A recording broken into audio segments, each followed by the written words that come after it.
advertisers.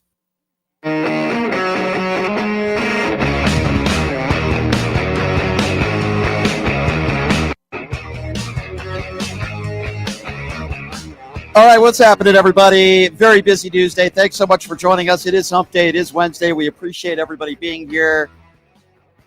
PTL Nation, of course, and the personal YouTube page at PTL Radio Show. Obviously, with some new media entities that are broadcasting the show. We're very proud of that. And we appreciate you being a part of the program. PushingTheLimits.live is the website. Man, do we have a lot to get to today. Donald Trump's press conference this morning, he basically is calling most of his base stupid, duped by the Democrats, if they even bring up Jeffrey Epstein. It really is unbelievable. If Joe Biden had said he didn't know who appointed the Fed chair that he appointed, they'd be talking about it for a month. Yeah, Donald Trump said that. He's the one who appointed Jerome Powell to that seat back in 2017, and he said in front of the media today he didn't know how he was appointed. There's a lot of stuff to get to today. Leonard Cardinell is going to be joining us in studio at the bottom of the hour, but I said, why not have a staunch Donald Trump supporter join us? Fancy studio today. He's driving in his car, which I said that's totally fine. David Pollack from the David Pollack podcast. David, keep your eye on the road, my friend. But I'm not actually driving, Brian. The car is driving me. Oh, that's one of those automatic cars. Okay, I see. I understand. All right. Well, be safe out there. David, thanks for joining us. We have a lot to talk about today. You have been one of those people, like many others, that have wanted the Epstein files to be released. I also am on your side on this. It doesn't matter whether it's Democrats or Republicans that are exposed. Why is Donald Trump calling people like you stupid? He said that today. And he's saying that, David, people like you were duped by the Democrats. What is your response to that? First, let me start by saying thank you for having me again. You are a tremendously talented radio host, and you deserve all the success that's coming to you. And I appreciate being here. I'm just leaving a special physical therapy appointment, and I'm not plugging her because she's booked up for weeks, and I can't let people take my slots. It relaxes me so much that I have nothing but calmness and patience for your show today. So I'm approaching it from a place of Zen. So yeah, I don't feel duped. I have been talking about Epstein now. I feel like for a week straight. And I kind of understand the president this morning being like, you know what, I'm done with it. If you're with me or you're not. I kind of understand where he's coming from. Look, I get it. A lot of people are upset. They want transparency. There's a little bit of a messaging fumble, I would admit, about this whole Epstein thing. But where I'm at right now with it is, look, some things have been released. People say released files. Some things have been released. Look, we have flight logs. We have some black books. And obviously we have evidence that was used in the prosecution of Epstein and Maxwell, and people are in jail for it. But at this point, it's just becoming a moving goalpost and a giant nag. And, for everything. Why wasn't a moving goalpost, for the last five years? Why is it all of a sudden a moving goalpost now? Because Donald Trump doesn't want to think about it. I don't understand that. No, it would, in my opinion, what it looks like is no matter where we go with this Epstein stuff, no matter how much is released, it'll still never be enough. If it's a redacted file, they'll have issues with the redaction. If there's no redaction, then they'll be upset that why aren't more people listed in this files getting arrested because of the lack of evidence. And if we arrest people and then they aren't convicted, they'll say the judicial system is corrupt and part of the list. They were probably on Epstein Island too. No matter where you go with this, nobody's ever going to be happy.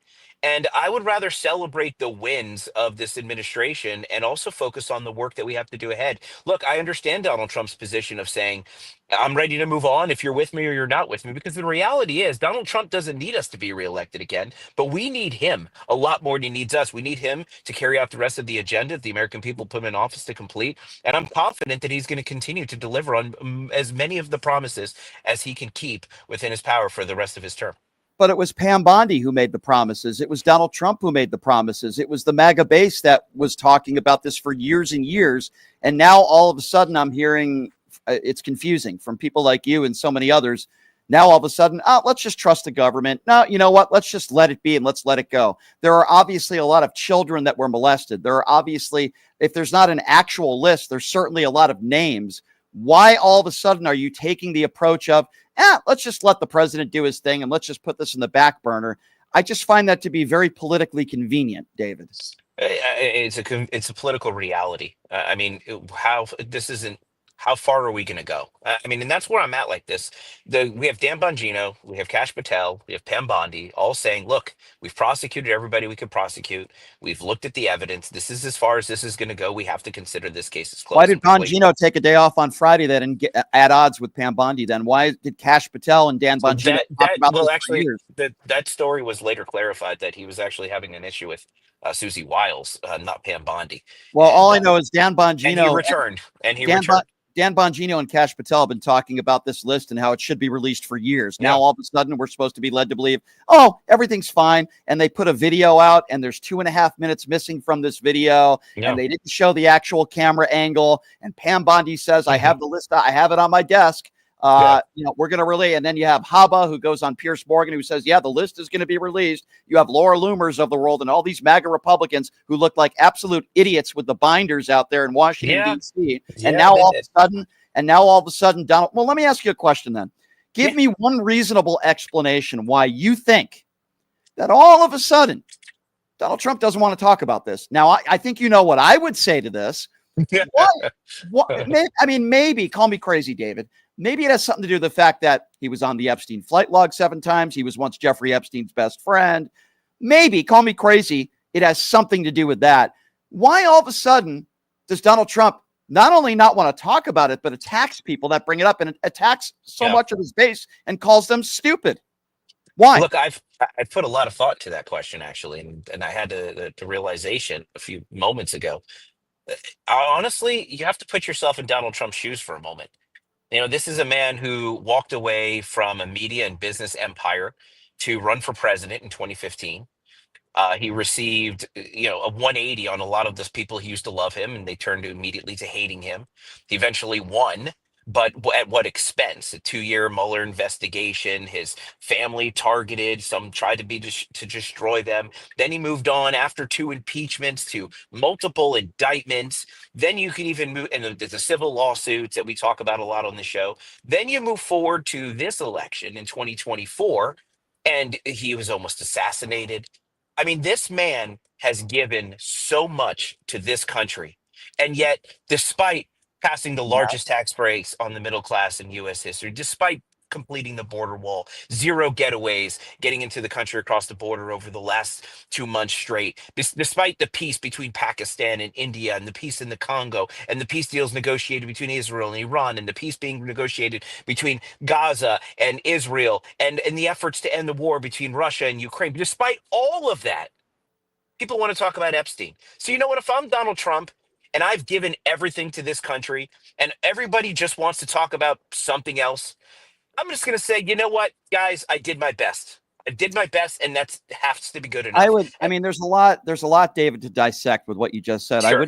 I wouldn't define giving, quote, everything to the country by making billions of dollars off the presidency and by dodging the military multiple times and his net worth being more than 5 to 10 times more than it was in 2015. I wouldn't say that's giving it all to the country. And I would also say the people, as you said, that are talking about Epstein have been people on the right and so many of his supporters. So he's calling his own supporters stupid. He even said today that they were duped by the Democrats, which is, by the way, completely absurd. I don't even know what that means. And these were MAGA people that have been spewing this nonsense. And there's a lot of people on the right, in fact, a lot of prominent people on the right that are very, very angry at Donald Trump for this. And I've been very consistent on this since day one. My opinion has not changed. Release the files. If there are Democrats and Republicans in there, I don't care what side of the aisle they're on. If there's evidence to show that there was criminal activity going on with underage children and young teenagers, then we should be able to find out who that is. And all that stuff you mentioned, oh, well, he was the victim of this, he was the victim of that. Okay, pretty easy then. If he's not a part of the Epstein files and his name isn't in there, then he would be the first one to release it, especially if it put Democrats in a bad spot. If there were Democrats like Bill Clinton and others in there, Donald Trump would be the first guy to release this. The reason why he's not releasing it is the same reason why he doesn't want to release his medical records. It's the same reason why he didn't want to release all of his tax records, because the man has something to hide, David. Please admit that. The man has something to hide here. I don't believe he has anything to hide. I believe he's just ready to move on. And as we've heard from the Justice Department, as we've heard from the FBI, the case is closed.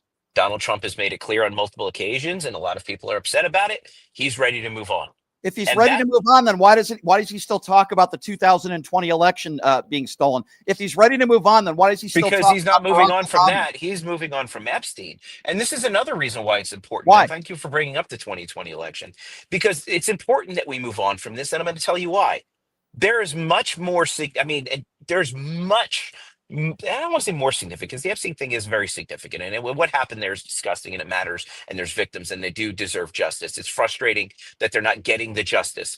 But that being said, the 2020 election, COVID, Anthony Fauci, the Biden Autopen scandal, there is thing after thing that we need to investigate in order to protect this country, because Donald Trump's only president. So talk about the autopilot. You're totally okay with that, and Hunter Biden's laptop. Autopen. Is that what you said? Right, Autopen, excuse me. I'm on autopilot. The car's driving me. Right. Joe Biden's talk about Joe Biden's Autopen. You're totally okay with that. But when it comes to children who were victims and were molested, you don't want all the evidence to be presented to public so people can be. No, what I'm telling you is I believe all the evidence has been presented. I don't believe there's anything more to give. You would not have said that. You would not have said that 6 months ago. What changed? Because Dan Bongino, Kash Patel, Pam Bondi saying we don't have any more evidence. We've given you everything we can give you. We consider this case closed. That's good enough for me. So everything that you guys have been saying for years about the Epstein client list, that the Clintons were on there and all these prominent Democrats were on there and George Soros. It's funny. I haven't heard any. I wasn't saying. You say you guys. Epstein has a lot of never people been on the far right, including Donald Trump, by the way. I don't represent everybody on the far right. I represent David Pollack. Donald Trump is the guy that said that. So why haven't these MAGA Republicans, including Donald Trump, come forward and said, you know what, I was wrong. There is no list. Bill Clinton isn't on the list. Hillary Clinton isn't on the list. Why haven't we seen any? If that's the case, and that was true with what you're saying and what Dan Bongino and Kash Patel are saying, which, by the way, I think is a load of crap and BS. Yeah. But let's just say, hypothetically speaking, for argument's sake, let's say they're right. Then why wouldn't all these MAGA Republicans, including Donald Trump, come forward and say, you know what, I had it wrong. We don't have Bill Clinton on this list. Why have they not done that then and admit that they were wrong at a minimum? You know, I will agree with you to an extent on what you just said, as far as somebody getting in front of a podium and admitting that maybe we didn't have all that we hoped we would have, or at least handled this. And that has been disappointing in a way that I would have liked to see somebody say, look, I know we made some promises. I know we hoped there would be more here, but unfortunately, this is all we have. And if we could do anything more, if anybody has any other evidence, if Congress wants to convene a committee, if there's anybody who has information, share it with us. But unfortunately, this is what we have right now. And it hurts me to not be able to deliver more on this. Brian, I would have been happier to see that, I admit. The messaging has been problematic, and I think it's led to a lot more, a lot more drama than necessary. But that being said, again, the premise remains: this is where we are, and so what are we going to do? Well, we can't just complain our way into having new Epstein evidence. The Justice Department, the FBI, the president has all said, this is it. This is where we're at. So now you believe the FBI. When the FBI says that the 2020 election was one of the most secure elections in American history, you don't believe the FBI. But now all of a sudden, the FBI is telling the truth, and you believe Donald Trump, and you believe Trump's DOJ. The FBI is telling the truth. But when it comes to anything else that doesn't fit the MAGA narrative, the FBI and the DOJ are compromised, and it's Joe Biden's DOJ, and it's weaponized. But when it comes to the Epstein files, and Donald Trump doesn't want to talk about it, even though this was at one time his best friend, which I find very convenient, David, now all of a sudden you believe the FBI and you believe everybody within the DOJ. I believe this FBI. I believe this DOJ. Yeah, absolutely. Because this FBI and this DOJ hasn't shown a propensity to weaponize itself for political purposes like we saw the previous FBI they haven't. Do. What they're doing with Comey and what they're doing with What are they doing with Comey? Well, all these investigations, you don't think they're politicizing anything. Nothing at all. Should we not investigate anything that could have? I mean, Comey was Donald Trump's director of the FBI. This wasn't Biden's director. This was Donald Trump's director of the FBI, who secretly recorded the president and then colluded to create a fake dossier, which inspired an 2-year-long investigation that uncovered nothing that was used as the basis to impeach the So you president. want to, That should be investigated, so you Brian. want more investigating into a dossier, but yet all these children that were molested, and you just want to No, believe I Donald didn't Trump and the say. FBI. Now, again, I remind you, there's Mhm. two people sitting. One person's dead, another sitting in jail. There's 300 gigabytes of information. There has been prosecutions. There's also, unrelated civil lawsuits. So it's not like there hasn't been any justice. It's just people haven't got what they want yet.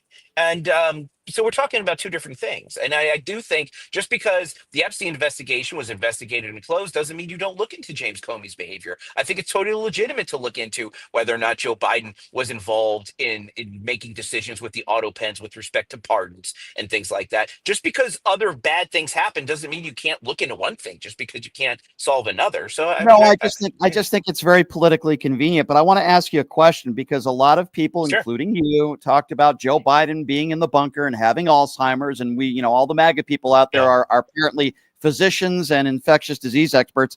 I'm wondering, I want to ask you this question. Let's just say during Joe Biden's presidency, I'm going to give you a hypothetical. He criticized Pete Buttigieg, and he was very unhappy with Pete Buttigieg, and he even threatened to fire Pete Buttigieg. Now, he didn't do that, but hypothetically speaking. And he was very upset, and a member of the media said, "Are you thinking of firing him?" And his response was, "Perhaps. I'd like to know how Pete Buttigieg was appointed."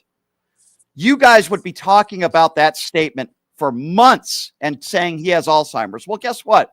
Donald Trump did that today. In talking about Jerome Powell, there's possibility that he might fire Powell. And he was blasting Powell, and he said, "I don't know how this guy was ever appointed." That is a direct quote.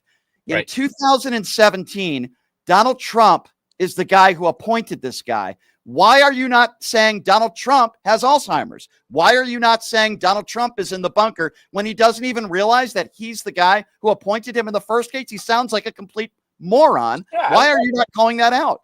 Let's be fair. If you had to compare the mental stamina of Joe Biden and Donald Trump, if you look at Donald Trump on the world stage, you look at Donald Trump's performance with respect to foreign leaders in the offices, if you look at the way he's interacted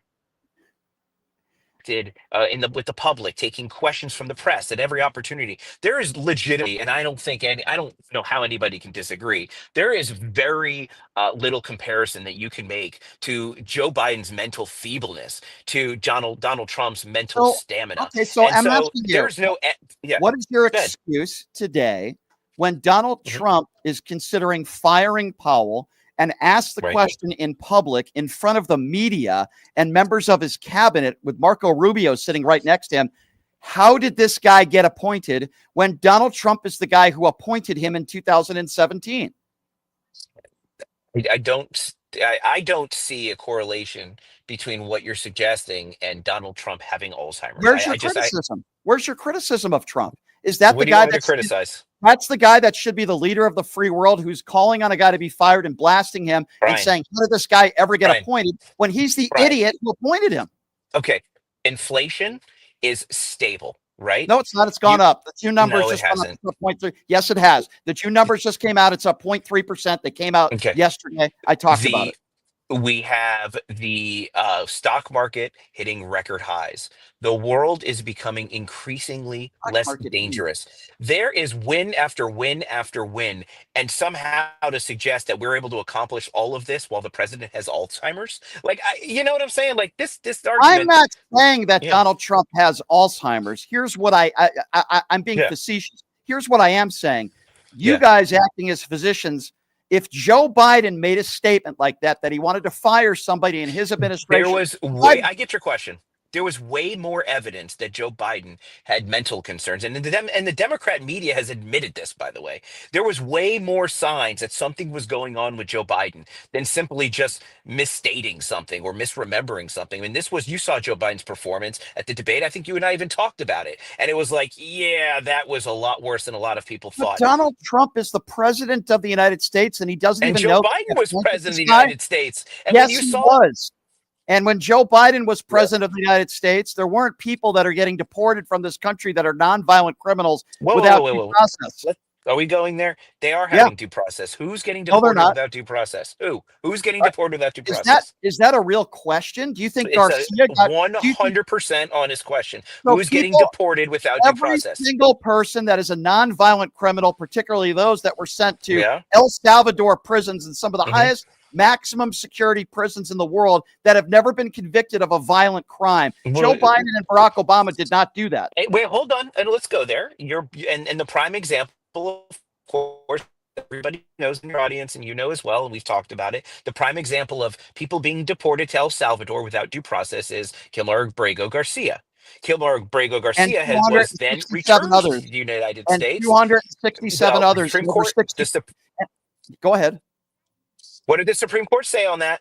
The Supreme Court said that the deportations required a different procedure. But since they were already gone, all they could do is suggest, hey, you could give them the due process. But forget the people in El Salvador, because this is something that a talking point, unfortunately. Yeah, forget them, because I don't care. They're violent criminals in El Salvador. I don't care about them. No, that's not true. No, that's a lie. No, that's not true. Brian, I don't care about those people. And I still don't care about those people. First of all, that is a lie. Not every single person that is sent to El Salvador is a violent criminal. You know that. Invite them into your home, man. Empty the El Salvadorian prisons and take anybody who's claiming asylum into your home. What is inviting them into your? So what is inviting them? We don't want them here, Brian. We don't want them here. Oh, well, no, it's not we. People like you don't want them here. America does not want them here. You might want them. We don't. Not true. But let me say something that's really important for people to understand. If you come into this country illegally, you don't have a right to be paroled into the United States. The obligation under the law is for the U.S. government to detain you until you have what you're asking for. And in our Constitution, it says any person, not any citizen. You know that. What are we talking about? With respect to what? What do you mean with respect to exactly? I'm telling you, if you enter this country illegally, the law says if you're in this country illegally, you're supposed to be detained until you're either one, deported, or two, had an opportunity to have an asylum hearing. Certain people, by the law, and there are many people that not only have not had an asylum hearing, there's nothing that says they have the right to be sent to other countries where they were not born, into high maximum security prisons without a court date. You know that is not due process. In fact, that is the definition of the opposite of due process. And that's exactly what Donald Trump is doing. I still haven't figured out how your side keeps defending. I don't know why you keep saying your side. It's the side of most of America disagrees. These were bad people, dude. These people were taking over apartment complexes and committing some of the most violent crimes in America. So Trump got them out. We said thank you. What you are saying is not factually accurate. In fact, the overwhelming majority of the people that Tom Homan and ICE are deporting are non-violent criminals. And where do you get that information from? From their own. Wait, hold on. Getting deported to El Salvador. The ones that are being detained in El Salvador are those ones you're talking about, or all the people? There are over, as a whole, everybody that is being deported by the Trump administration, the majority of them. That's an important point. That's which means more than 50% are non-violent criminals. And I will also say 60%. I'll go to El Salvador too. I want to separate El Salvador, because what you just said is an important point, and I'm not disagreeing with you. You do not have to be the criteria to deport somebody that is not lawfully present in America. It isn't contingent upon whether or not they're a violent criminal. I don't know where that's come from. If you don't have a right to enter the country, we can remove you, regardless if you've committed a crime here or not. I didn't say that was illegal. What I am saying is that if you're a non-violent criminal, You cannot be handcuffed, and ICE has to identify themselves. That's number one. Number two, if you're a nonviolent criminal and you haven't received due process, which many of these people have not, you cannot be sent to a country of not your origin. You're talking about El Salvador. I don't want to talk about El Salvador. I want to talk about... It's not just El Salvador. There are thousands other countries. Of people. There are several other prisons and thousands of people that have been deported that are nonviolent criminals that have been sent to these detention centers, or as I would like to call them, without any due process. Maximum, They've been rounded up, put on planes, and taken out of the country without any due process. Yes, that's exactly what I am saying. Yes, and the U.S. has deported immigrants from Jamaica, Cuba, and other countries to the and where they sent them to? Eswatini. Yeah. Do you know why? Why did they deport them there? Do you know why, right? Explain to me why. Because Go ahead. Cuba and Jamaica wouldn't take them back. So what are we supposed to do when we remove somebody from the country and then we take them to their home and they go, I don't want them? And that is such a funny argument because look, and so when we found another country that was willing to take them, but this is such a funny argument. These are people that are so good and so innocent and so nonviolent that their home countries don't even...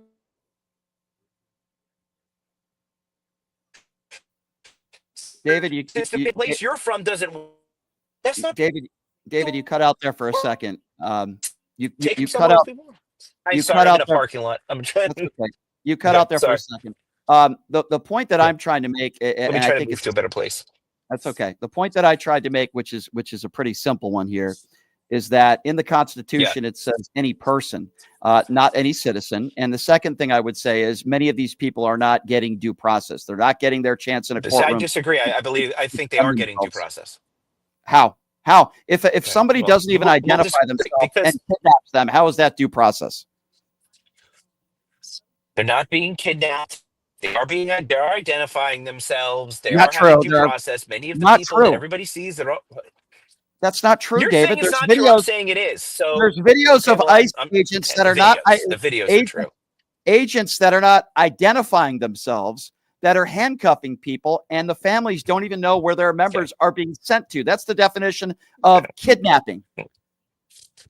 They're not being kidnapped. They don't have a right to be here. They're by law. They're obligated to be detained, and they're being detained. And while our federal agents, who are innocent people, and I know how angry you get when innocent police officers were attacked on January 6th, these officers are being attacked, assaulted, rocks thrown at them. They're being doxxed. I mean, you've seen the violence of these poor officers, these public servants. So the people that are attacking those officers, would you label them as hostages and patriots? Would you?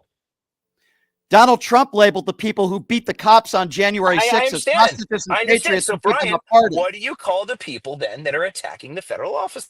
Well, unlike you, I am going to be unlike you, David. I am extremely consistent on this issue. And if a police officer or an ICE agent identifies themselves, by the way, there is evidence to prove that not all of these ICE agents are identifying themselves. But I'm going to be very clear, as I've said with Black Lives Matter protests or January 6th or any situation, if you attack an officer, whether it be an ICE agent or even any type of law enforcement, it's wrong and it's against the law, and I hope you're held to the highest extent. But you guys won't do that. You defend the people who beat the cops. So you are, Brian Shapiro believes that the violence against ICE officers with respect to lawfully detaining illegal aliens, I don't agree. You're opposed to that. I don't agree with any violence so long as they identify themselves. But again, what would you? Well, I don't think we are, because the guy who you support still called those people hostages and patriots who beat cops on January 6th. I'm consistent. You guys are not. Only when it fits your narrative are you pro-police. Hold on a second. You're pro-police. You're pro-police when it comes to an undocumented immigrant that commits an assault. But when it comes to a MAGA right-wing white supremacist who commits an assault on January 6th, they're hostages and patriots, and they were treated unfairly, and give them a pardon. I wonder if that has to do with the color of their skin. I just wonder. I wonder that question. I mean, that is not as, I don't wonder that, because on January 6th, and as I said, and I really don't want to get into a January 6th debate, but on January 6th, I've said consistently, the people who are violent and engaged in criminal activity, not the man who you support, not the man who you support. Hold on. They deserved to be arrested. Even people that might have been committing nonviolent crimes, they deserve to be pardoned. They deserve to be pardoned and called patriots and hostages.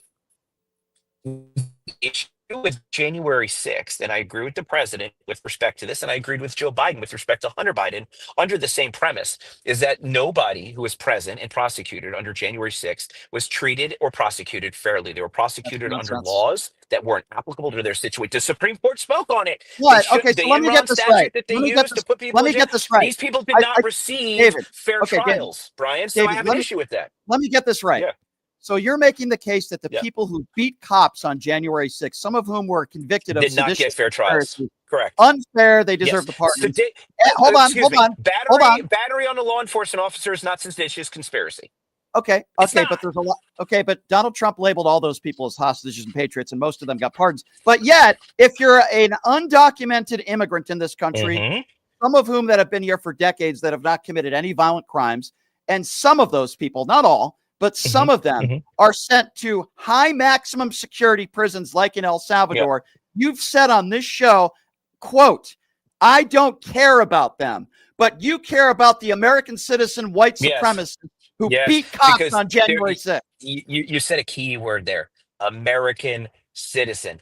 I am not So if you're not spilling an American tears. citizen, we could treat you like a murderer. But if you beat cops on January 6th, as long as you're an American citizen, you're fine. If you choose to break our rules, cross into our country illegally, and then hide here, and then work in this country illegally, and you continue to perpetuate decades of illegal behavior, yes, I don't think that's okay. You don't like people that have shown Sorry. decades. You don't like people that have shown decades of illegal behavior, yet you have no problem voting for the Brian, guy that's a 34 count felon. How long does it take to enter the country legally? I mean, It could why take couldn't a upwards single of person? I'll tell you why. It takes up to 15 years in some cases, and Republicans are always the people that vote down bills that make it easier for people to get citizenship. Okay. And then so the people who said, I don't feel like waiting in that line that people have been waiting in for 15 years, and they go, I'm just going to cut to the front of it. They should be treated differently. Is that the American way that we Not don't? what I'm People saying. don't want to. What if we're at the water park and we all want to go in the triple drop slide, and I'm waiting in line, and then some family cuts in front of me and says, I don't feel like waiting. You think it's the American way to deport? Special, Brian. They don't deserve anything special. You think it's an American way to deport a 4-year-old with cancer? You think it's an American way to deport a woman who's lived here for 20 years and pays taxes? That's a nonviolent criminal that's breastfeeding her 1-year-old daughter to be deported and separated from the family. That's the American way. How do illegal aliens? There are plenty of undocumented immigrants pay taxes? There are plenty of undocumented immigrants in this country that still pay their taxes. That is a fact, and you know that. How? But how? What do you mean? How? They do. They do. How are they earning money in America if they're not documented? There are plenty of undocumented immigrants in this country. It's a fact that actually do pay their taxes that have been here for decades. How do they pay taxes? When you're saying it's the American way, it's the American way to deport nonviolent criminals to an El Salvador prison. That's the American way. It's the American way to enforce our laws and respect our border. That is the American way. America is a country of law and order. And just because you break the law and cut to the front of the line, you don't get to be treated special. We're a country of law and order. We're a country of law and order unless you beat a cop on January 6th. Then you're a patriot. You were treated unfairly. Yeah, or when they're beating ICE agents. I mean, or beating police officers in how many of these cities that burned in the wake of George Floyd. It's such a double standard that the left is allowed to be as violent as they want, attack whoever they want, murder whoever they want. Remember that cop, the retired police officer was murdered in St. Louis riots? It's okay. But what Democrat has condoned? What prominent Democrat has called somebody who did those actions heroes and patriots? The mayor of LA is supporting the violence against these officers. Give me one statement. Give me one statement where the mayor of LA has supported violence. Maxine Waters says, "Get in their faces." Barack Obama, get in their faces. That's bullshit. That is not true. No, I'll send you the slides. No, what you just said is a lie. Maxine Waters never condoned violence against law enforcement. You are lying, David. That is not true. Wait a minute. Hold on. Maxine Waters said, Donald Trump being. Hold on. Maxine Waters said, "Get in their face." That is saying "get in their face" and be confrontational is not the same thing as saying beat law enforcement officers or call them hostages. Wait a minute. Okay. That's not true, David. If getting in their face and being confrontational is simply just rhetorical, then fight. is simply just rhetorical as well, because the president of the United States was impeached after leaving office because he asked his No, not true. supporters to Donald Trump fight. wasn't. To Donald Trump fight. wasn't. That was No, a you're wrong. key element of Donald the Trump. impeachment. No, Donald Trump wasn't impeached for saying fight. Donald Trump Yes, was he impeached was. for lying about. No, he wasn't. He was lying about the 2020 election, which didn't happen. He said the election was He stolen. lied about the Hold election. on. That's what he was He said, impeached yeah, for no, I'm office. not done yet. I'm not done Okay. yet. There's a list here. He lied about saying that Democrats rigged the election. Dereliction of duty. He sat there for 4 hours during January 6th. He did absolutely nothing. They begged him to do something, and it took him 4 hours to put out a statement. There is plenty else to provide there. It wasn't just him saying fight, but the bottom line is if Donald Trump didn't lie and say the election was stolen, January 6th doesn't happen. Period. End of story. No, you know what the best part is? Donald Trump was reelected by a majority of the country, the Not true. largest Not true. electoral Also a college lie. win he's had. 49% He's president, less than. isn't he? Okay, you just said the majority of the country. He's got some of the lowest approval ratings in the history of the nation. And by the way, out of everybody who voted, 49% of them voted for Donald Trump. That's not the majority of the country, David. That's also a lie. That's not true. Okay, here's what I do know that's definitely not a lie. Donald Trump is president of the United States. Everybody I know that voted for him is happy that they voted for him, even in spite of all of this Epstein stuff, to bring it full circle. Really? Everybody that you know. So I guess you don't know Jackie Sobiak, Laura Loomer, MAGA Republicans, the Bro Boys, people on the right that are very, very angry and upset. Maybe the people you know don't. They might be. Listen, Brian, don't make the mistake that just because somebody's angry and upset about the way the Epstein investigation is going, doesn't mean it translates into them being disappointed that they voted for President Trump. Everybody is still proud to support President Trump, thinks he's doing an amazing job, and we're all very excited. We're all very excited to see the wins that the American people will continue to enjoy because of the leadership of Donald Trump. Yeah. They're bragging, David, about the billions of dollars they've made because of these tariffs when it's actually the American consumer that is billions of paying dollars. No, that's not true because prices. Listen, as Trump calls them the panicants. Everybody said tariffs were going to cause inflation to skyrocket. You know how many hundreds of billions of dollars we took in from tariffs? Look at the trade deals we negotiated with China. How many deals were made? What deals were made? The Great Britain? No, wrong. Again, that's a lie. The Great Britain deal has not been signed off on. I don't know. All I'm doing is lying. What you're talking about. Well, okay. It's misinformation. You just said there was a deal made with Great Britain. That's not true, David. If it's not a lie, then why are you saying it? What is the status with the trade deal with Great Britain with respect? Great Britain has not agreed to it, and they have not signed off on it. There's a framework. What is the status of it? Framework. Okay, what is there with China right now? They haven't signed off on the deal either. You just said they made a deal. But there's a framework for a deal, all of which is being finalized while Brian, record tariffs. Listen, framework doesn't mean a deal has been signed. Well, look. Obviously, we have two different perspectives of the way things are going. Wait, hold on a second. Yeah, go ahead. Hold on. So writing a letter to a country is a deal? Listen, Brian, we can go around back and forth all day. There is one reality that is never going to change, right? Donald Trump is president of the United States. Well, I know you keep saying that. He's delivering. Well, no, because it upsets you because you hate him so much. But no, it upsets me that you say things that are blatantly false. Donald Trump, what is true is that Donald Trump is president of the United States. Yes, I know. Donald Trump continues to deliver on the promises he made to Americans. Really, America is better. Yes, America is better off because Donald Trump is president. Who was the guy that said the war in Ukraine would be over in 24 hours? Who was the guy who said that? The war in Ukraine started under Joe Biden, and it lasted 4 years. And how many hundreds of thousands of people died thanks to Joe Biden? Who was the guy who said the war would be over in 24 hours? This is another funny thing.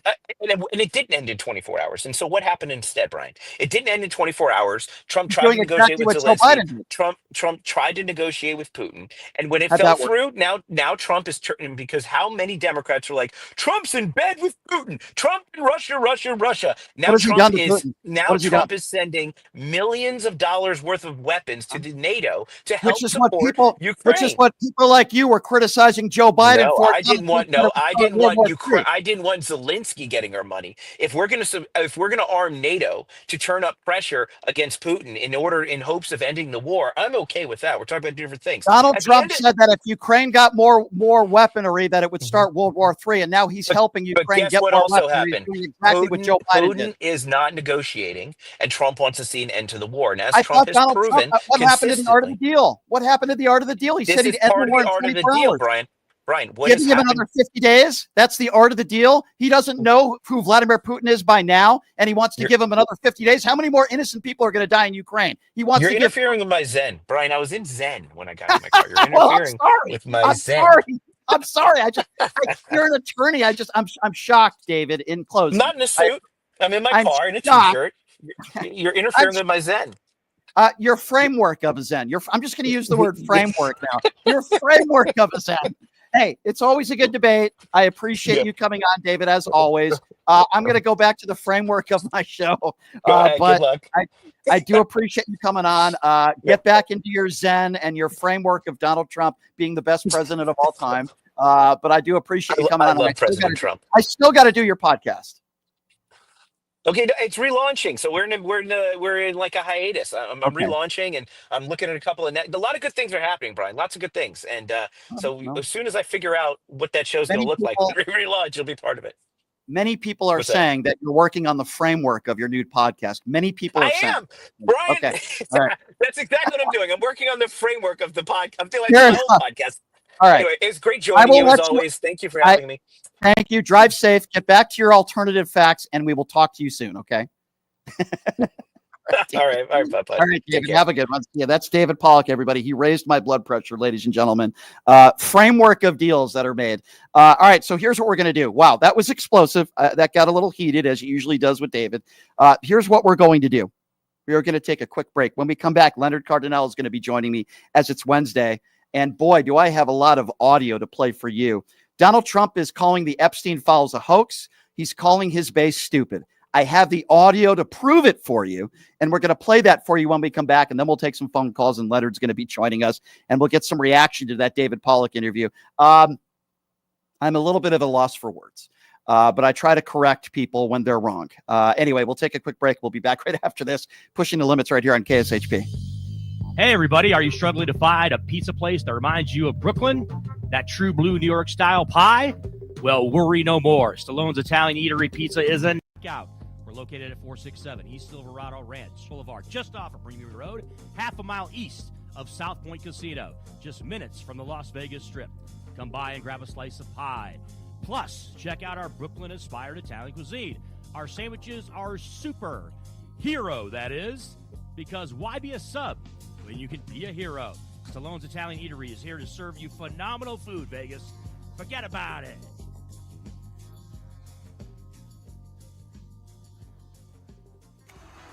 Who would have thought there'd be so many kids playing ice hockey in the desert? Jake Helps Hockey Foundation and the Las Vegas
All right, welcome back. It is pushing the limits on a Wednesday.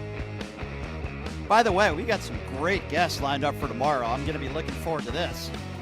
Adam Mockler from Midas Touch is going to be joining us tomorrow, and then an actor that I grew up with. I love this guy. You know him from Mallrats and Party of Five. He's certainly on my side politically. The actor extraordinaire Jeremy London's going to be joining us on the show tomorrow. So Adam Mockler, who's great from Midas Touch, and Jeremy London's going to be joining us on the program tomorrow. The creators of the Un-F America tour, they're like the opposite of Charlie Kirk's organization, Turning Point. They're going to be joining me in studio on Friday. So we got some great guests lined up. Mockler tomorrow, and Adam London's great. Joining me in studio right now, I led up to the framework of introducing Leonard Cardinell, who joins me every Wednesday, the 20-year plus police officer lieutenant who does a great job. The framework of introducing Leonard, I hope I did that right. I have concepts of introducing Leonard. Hi, Leonard. What's going on, man? Boy, that was, I don't know if you're watching the comments or not, but man, your listeners could not take him. It was an alt-right word salad sandwich. That's what it was. That made no sense. And every time you lead him down a factual path, he circles back to something else. And when he can't, he just completely changes the subject, like what happened in 1980. But I don't like to call somebody a liar, okay? But David is not a stupid guy. He knows the stuff he's saying is not true. I think they get excited. I think that people get excited by being able to grift through their lives and be able to gaslight people and watch people kind of listen and agree, knowing that they're gaslighting. I think they get a rush out of it. But then they run into people who have facts, and then it's like... It's crazy, right? I want to talk about Epstein, but before I do, just real quickly, I find it very interesting, and I want to get your thoughts on this, that if you beat a cop on January 6th, they're patriots and hostages and they deserve a pardon. But if you're an undocumented immigrant that's lived here for decades, that's a nonviolent criminal, he's totally okay with being sent to an El Salvador prison. I find that repulsive. Well, he was comparing these ICE agents, which there are many, many videos online where they do not identify themselves. People are hanging on to their grandfathers and their mothers saying, "Who are you? Identify yourself." And they're like, no. And they have black masks on. And the people on January 6th, the police officers all had uniforms on. We all knew who they were. They had barricades up, and they were beating with poles, with the American flag, with Trump, with signs like that. And so for an attorney, I guess he might be an attorney, for him to have a comparison instead of a contrast with those two issues is, I know he's probably good at arguing, but not in this arena. Well, it's disappointing. So Donald Trump held a press conference again this morning, a Q&A for lack of a better term. It was crazy. And the idea of the Epstein files came up, and I'm very thankful that there were a few reporters in there that did do their due diligence and ask about it. And here's Donald Trump, once again, calling the Epstein files and this whole Epstein saga with the same guy who's been talking about it for years. His supporters have been talking about it for years. And here's Donald Trump calling it a hoax. No, it's I call it the Epstein hoax. It takes a lot of time and effort. Instead of talking about the great achievements we've had, a great gentleman yesterday, as you know, went on CNBC and he made the statement that Trump may go down as the greatest president of all in the United States. And instead of talking about the things we've achieved, we've had tremendous achievement. They're wasting their time with a guy who obviously had some very serious problems, who died 3-4 years ago. I'd rather talk about the success we have with the economy, the best we've ever had, and all of the things we've done, including in the Middle East. I mean, you see it. Instead, they want to talk about the Epstein hoax. And the sad part is it's people that are really doing the Democrats' work. They're stupid people. He's calling his entire base stupid. And didn't he say in his post, I don't need you to vote for me anymore? Yeah. Am I wrong, Leonard? He's literally calling his entire base of supporters stupid because basically every single one of his supporters for years has been talking about the Epstein client list. He just called them all stupid. Well, he's saying Bongino and he's saying Steve Bannon and all these people that are saying release the files, release the tapes. You said you had them. Steve Bannon said, if Trump doesn't change course on this, we could lose 40 seats in the House. in 2026 in the midterms. That's how serious this is to the MAGA crowd. Now, I'm going to be honest with you, Leonard. I agree with Donald Trump. Many in his base are very stupid. So we finally agree on something. But here's where it gets very interesting, because speaking of stupid, there are a lot of people in Trump's base who have been attacking Pam Bondi. Now, listen, I don't like Pam Bondi. She has no backbone. She wears the Donald Trump knee pads 24/7. I'm not here to defend Pam Bondi, but for the people out there that are attacking her, that are saying it's all on her, you're an idiot. This is all at the directive of Donald Trump. If you think Pam Bondi is doing this on her own, then you're an imbecile, okay? This is at Donald Trump's directive, and this is why today, once again, Donald Trump is defending Pam Bondi. Talked about it with her the last week. President, first of all, your high-ranking officials, whether it's been your FBI director or Pam Bondi, they have made some inconsistent statements in the past. You've had. Well, I don't know. I can't speak about him, but I can say that Pam Bondi, I really think that she's done very good. She says, I gave you all the credible information. And if she finds any more credible information, she'll give that too. What more can she do than that? I mean, honestly, what more can she do? And we do have bigger problems. You know, we have problems with millions of illegal people that came in here, and they're killers and murderers. We have 11,888 murderers that were allowed into our country by Biden, sleepy Joe Biden, stupid Joe Biden. He's talking about Joe Biden. The question was about the Epstein files. He's defending Pam Bondi. He says we have more bigger problems, when he and his entire base have been talking about Epstein for years. And here's Donald Trump going on again about Epstein, and he's making the case now because Epstein is no longer alive, that Republicans are now being duped by Democrats because some of his MAGA, many in his MAGA base, most of them, are still talking about it. Will you ask Attorney General Pam Bondi to release more documents to finally put this controversy to bed? Yeah, whatever's credible, she can release. If a document is credible, if a document's there that is credible, she can release. I think it's good. But it's just a subject.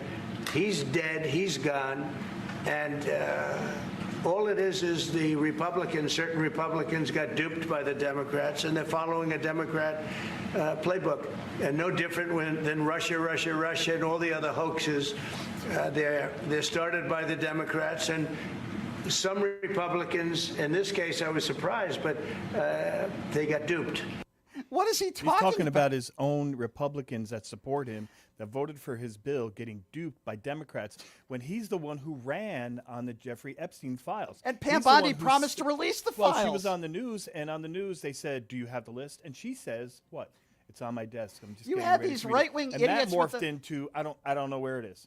You had these right-wing idiots with the binders in Washington, D.C., step one, phase one of the...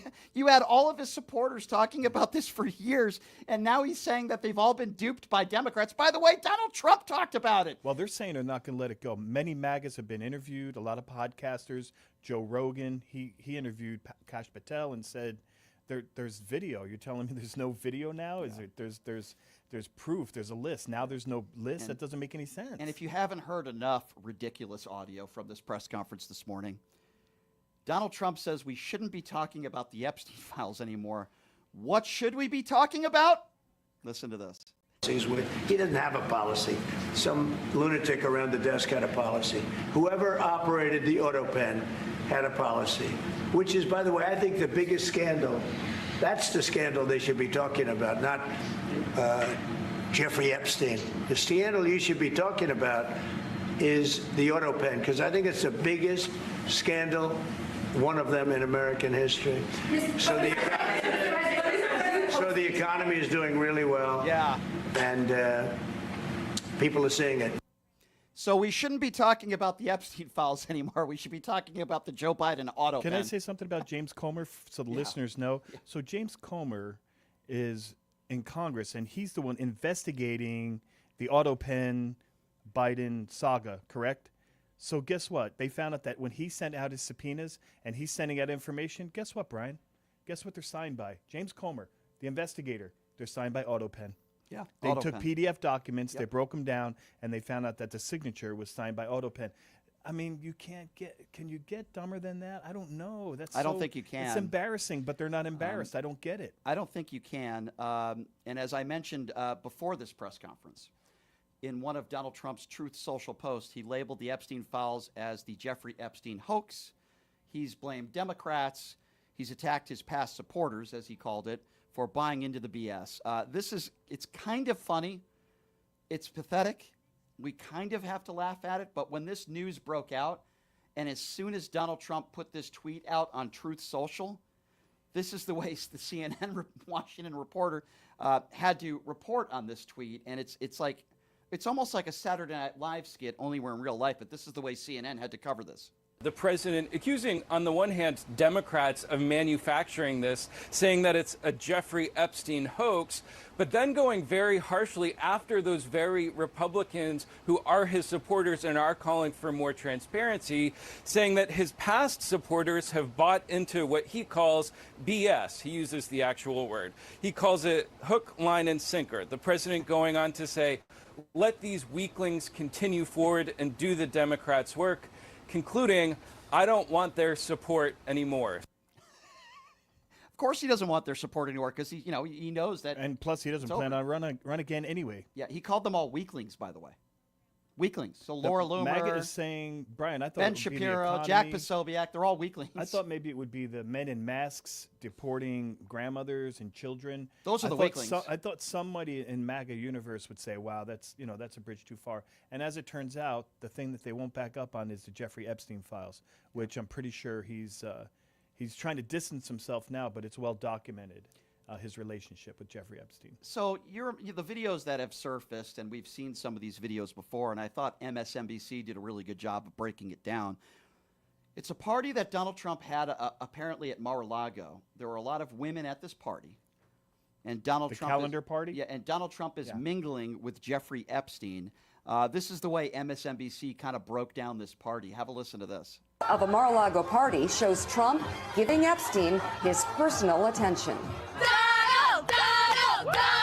The footage, shot in November of 1992, before Trump opened the resort as a club, shows the future president surrounded by cheerleaders for the Buffalo Bills and Miami Dolphins, capturing Trump's fun-loving bachelor lifestyle for an appearance on Faith Daniels' NBC talk show. We're going to get great ratings in your show. Trump is surrounded by women as music blares in the background. After a while, Trump goes to greet 3 new guests, among them the financier Jeffrey Epstein. Come on in. Go inside. More than a decade before his guilty plea on state prostitution charges. Later in the footage, Trump is seen talking to Epstein and another man as women are dancing in front of them.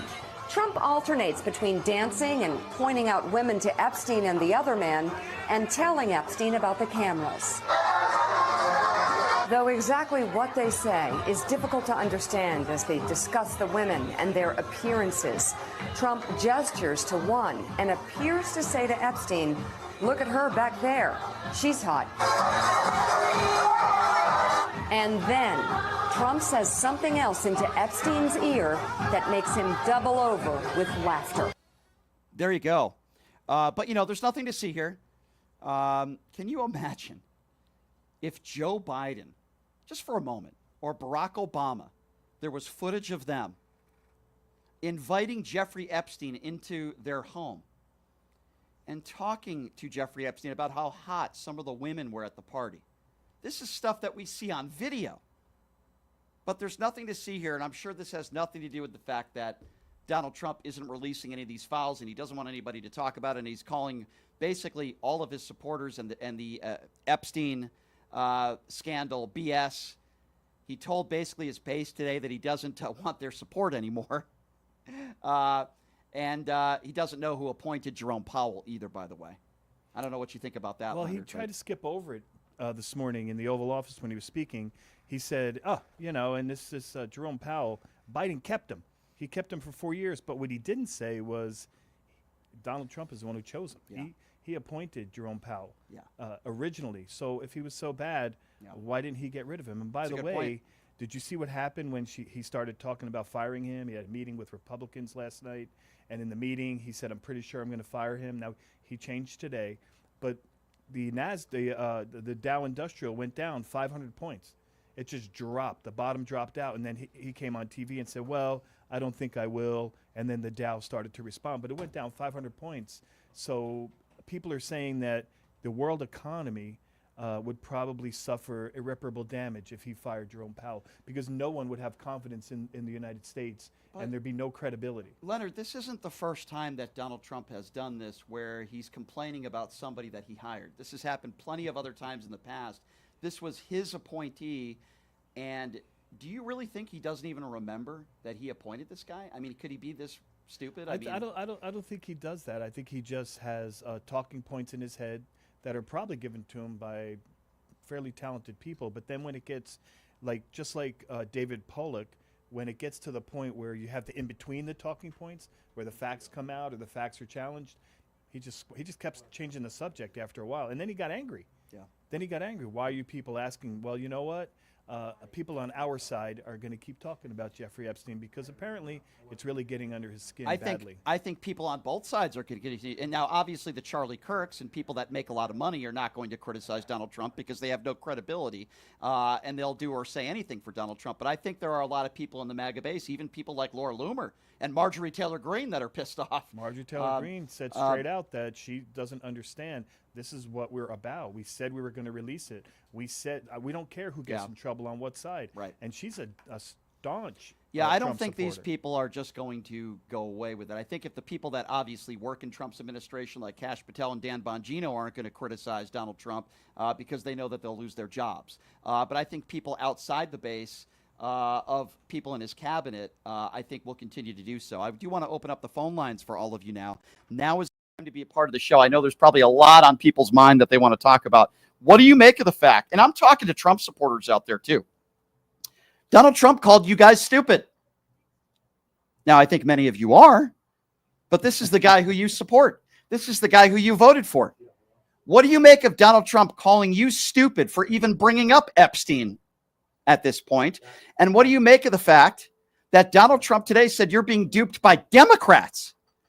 Those are the words of Donald Trump, not the words of Brian Shapiro. Trump called you guys stupid if you bring up Epstein or you continue to bring up Epstein. And he said he doesn't need you anymore. What do you think of that? He also said he doesn't need you anymore. I don't think he ever needed you to begin with. He just needed you guys to vote for him. Number to call if you want to be a part of the program is 702-221-7283. And the question I ask you is, are you finally going to admit that you feel ashamed and embarrassed that you voted for this guy who's basically calling you stupid for talking about the fact that there are probably people that we don't know of that are on a list that did some horrible things to children, which, by the way, I'm with you guys on. I've been with you guys. Release the Epstein files. I'm all for it. I don't care whether it's a Democrat or a Republican. Bongino even said that. I don't care. What about the kids? Yeah, this is about people who did horrible things to children. I don't care whether they're a Democrat or Republican, whether it's Bill Clinton or Donald Trump or whoever. Release the files. I agree with you. And now the guy who you voted for is calling you stupid. Why would he do that? Come on. There's only one reasonable explanation. There's only one. There's not two. There's only one. And that explanation is he's all over these files, period. And if you are that complicit where you don't think Donald Trump is a part of these files, then you're an imbecile. But you can give me your explanation as to why. The number to call is 702-221-7283. And again, that number to call if you want to be a part of the conversation, now's the time to do so. 702-221-7283. Who do we have first up? We have Andy, who's first up on PTL. Hey, Andy, what's going on? Hi, Brian. Andy here from the UK, actually. I'm enjoying the show. Thank you. And I couldn't believe Pollack. Some of the stuff he came out with was ridiculous, I have to say. Now he says, oh, yes, I believe the FBI and I believe the GOG. Well, that's because they're in the pockets of Trump, right? Yeah. It's ridiculous. And also, I travel around Europe a lot. Mm-hmm. And let me tell you, everyone thinks that Trump is a complete buffoon, idiot, and a dangerous man. He's like a virus. He's infected the whole of the UK, it seems. Well, part of the UK, let's say. And I just feel sorry for America.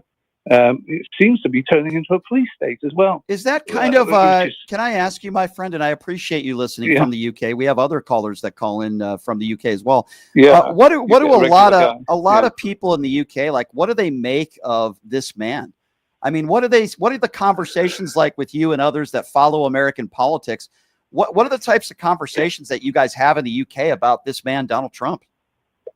Well, generally, I mean, the people, I'm going to speak to a lot of like-minded people, but I do speak to people who believe, think Trump is the new messiah in the UK as well. But most of us just see him as a joke and an embarrassment. And he makes America look really bad. That's generally, we tend to laugh at most of the things that comes out of his mouth. Can I ask you a question, Andy? This is Leonard, by the way. Yeah. What about his policy toward Ukraine? It seems like he really turned his back on Ukraine and basically did the wink, wink, nod, nod with Vladimir Putin and said, you have 50 days to complete your summer attack on Ukraine. How do you feel about that, knowing that you live not too far from Ukraine? Yeah, disgusted, but we wouldn't expect anything else coming out of Trump's mouth. One day he'll say one thing, the next day he'll change his mind. What made me laugh is when he said Obama and Biden were played by Putin. Yeah. When Putin is doing exactly the same thing to him. Yet Trump says they never were played from day one. They never liked him. They never trusted him. They called him a dictator. They called him a terrible human being. They were never duped by him. And Donald Trump has been duped by him for how many years now? It's been quite a long time. I know. And the fact that he kind of says, "Oh, we have nice long chats together," that seems to be the only thing that he cares about, is having nice long cozy chats with Putin. Yeah. My friend, I don't even know what to tell you other than the fact that you're right. I know there's a lot of wonderful people like yourself and others in the UK that are just wondering what is America doing. I'm with you on that. I'm honored that you listen to the show, and I appreciate you listening to the show. Andy. Thank you for calling all the way from the UK. We appreciate you. 702-221-7283. Let's go to Damon. Damon is next up on PTL. Hey, Damon, what's going on? Hey, what's going on, fellas? What's up, Damon? Nothing. My thing is, Brian, your last guest, man, he bad radio. It's funny you brought up Saturday Night Live. He gave me the feeling that when I used to watch Saturday Night Live when I was younger, and it was a bad skit on because they were saving the good ones, and I didn't want to turn because I don't want to miss something, so I kept watching. But he not genuine, Brian. I prefer my buffoons genuine, seriously. But thing I'm calling in about is, did you know that 69 out of 110 lawyers from the Justice Department retired, quit? I did hear that, and there's a reason for that, because they're obviously very fed up with what Donald Trump is doing to this country, what he's doing with the DOJ, and quite frankly, I do not blame them. Yeah, I don't either. But if you make 70-some% of lawyers out of 110 question their morals, Brian, what are you doing? Seriously. That's true. Well, they pride themselves on being able to, dispense justice and evenly and fairly, even in their own mind and their own prejudices. But now they've been told that they're not going to be able to dispense justice anyway, but the way that Donald Trump tells them they can. And if they don't, he will go after their jobs and their careers and their reputation. And so it's not worth it. No, it's not. But that just blew my mind when I heard that, because I don't know your experience. Well, I know your experience with lawyers, Leonard, but Brian, I don't know yours. But the thing is, I ain't came across a lot of lawyers with a whole lot of morals. I done seen good people, but when it comes to the job, they lawyers. They do what they got to do to win, and winning to them is sometimes more important than justice, and I get where you're going with that, Damon. Hey, it's good to hear from you, my friend. Wait, hold on, Brian. Hold on, Brian. Yeah, go ahead. This is the thing. Yep. This is the thing about these MAGA things. All the things Donald Trump has done, all the things that could have pissed them off and made them turn and burn their MAGA hats. The one thing they harping on is this, and the reason they harping on it is this, Brian. They saw what the tape you just played with Epstein, him crouching over, and them sitting there talking like them and they buddies did at the club last night. Right. They saw that and they questioned it. And in the back of their mind, that's the only thing they questioning, because he can get away with everything else, but that they can't. Yeah. So the thing they know he guilty. And the fact he won't release it, it justifies it. So they thing is they hurt because they knew that was going to get released and justify their feelings for liking this man. As an off ramp? Is that what he's saying? Yeah, I mean, are you saying, Damon? No, You saying what I'm that saying is they in their head they knew they was wrong, but they ain't released the tape, so it must not be nothing. Yeah, they ain't released it, so they don't. Now right, Damon. that you're right. Huh? I agree with you, Damon. You're 100% right. I'm so upset because of that. We all are. That he wasn't guilty. We all are, Damon. Great call. And I do want to get to the YouTube super chat here in just a minute. I also want to thank Rose, who went on pushingthelimits.live. This is an independently owned radio show. We rely on good people like you to help support what we do here. Rose made a very charitable donation on pushingthelimits.live. I want to thank John, who also made a very charitable donation on the website, pushingthelimits.live. We appreciate you for your contributions. Chicago Rob on the YouTube Super Chat. You know who said that on CNBC about going down as the best president in history? His own Howard Lutnick. You're right about that. The Weirdo says, this is only the framework of a message. Therefore, I should get my donation back right. Keep up the good work, Brian the Weirdo. That's very funny. Yeah, this is a framework of a radio show. Binkscurry says, Congress has to approve any trade deal. Win this, David. And listen, David knows that. But he says things that aren't true. Robin says these children deserve justice. They can't move on and shrug their shoulders. Well, that's what MAGA Republicans voted on.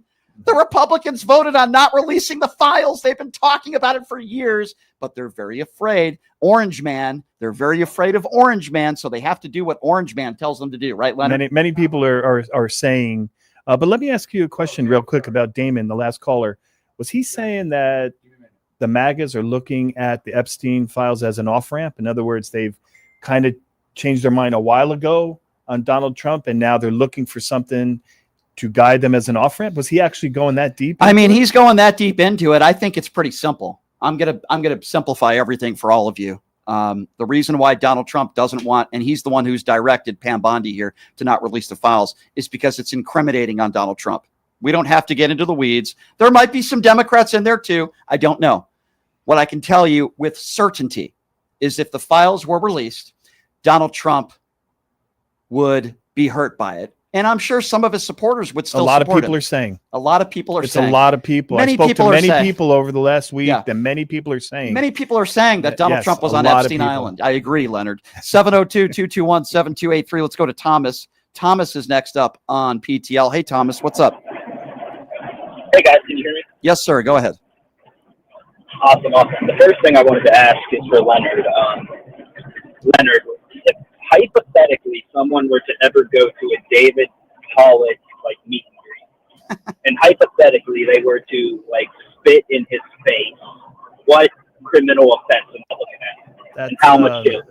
That could be that'll be a misdemeanor battery. And don't do that. Don't do that. You will get charged. I don't condone violence or spitting or anything. I know. I would never. I'm just he has such a spit. Well, let me finish. My comment to you is don't spit, vote. Tell your family, don't push, don't batter, vote. You guys have to get out there and make your votes count, because right now the Democrats have a terrible reputation, and they're calling them the do-nothing Democrats. So if you want to make a difference in the midterms, you have to vote. No, I agree with that. And then the last thing is, at what point do you think MAGA gets sick of everything being a hoax when it is negative to Donald Trump? Well, that's what I was asking. Is this Epstein, is this an off-ramp? Are they tired of him? And it's a real question. I actually will say this. I do think there is a percentage of his base that are pretty fed up, but they're so loyal to him and they're such cultists. It doesn't mean they would ever vote for somebody on the other side. I appreciate the call, my friend. Thank you. 702-221-7283 is the number to call. Rapid fire. This is good. Isaacar is next up on PTL. Isaacar, thanks for calling in. What's on your mind? Hello, Brian. Hey, hello, Leonard. How you doing? How both of y'all doing? Good. What's on your mind? Okay, great. This is the first time me calling this, and I've actually listened to your show back around last September, October and stuff. You're doing a great thing, but thank you. I just had to call because your last Dave? Mm-hmm. Dude, I just had to call because there's just no way. He is pretty much the epitome of all the MAGA people, because as soon as Donald Trump pretty much said, oh, guys, who cares about the Epstein files? Who cares about it? Guess what? If you really are still going to talk about it, guess what? You're never my supporters in the first place. And what does he do? He comes onto your show. He's your guest, and he talks about, at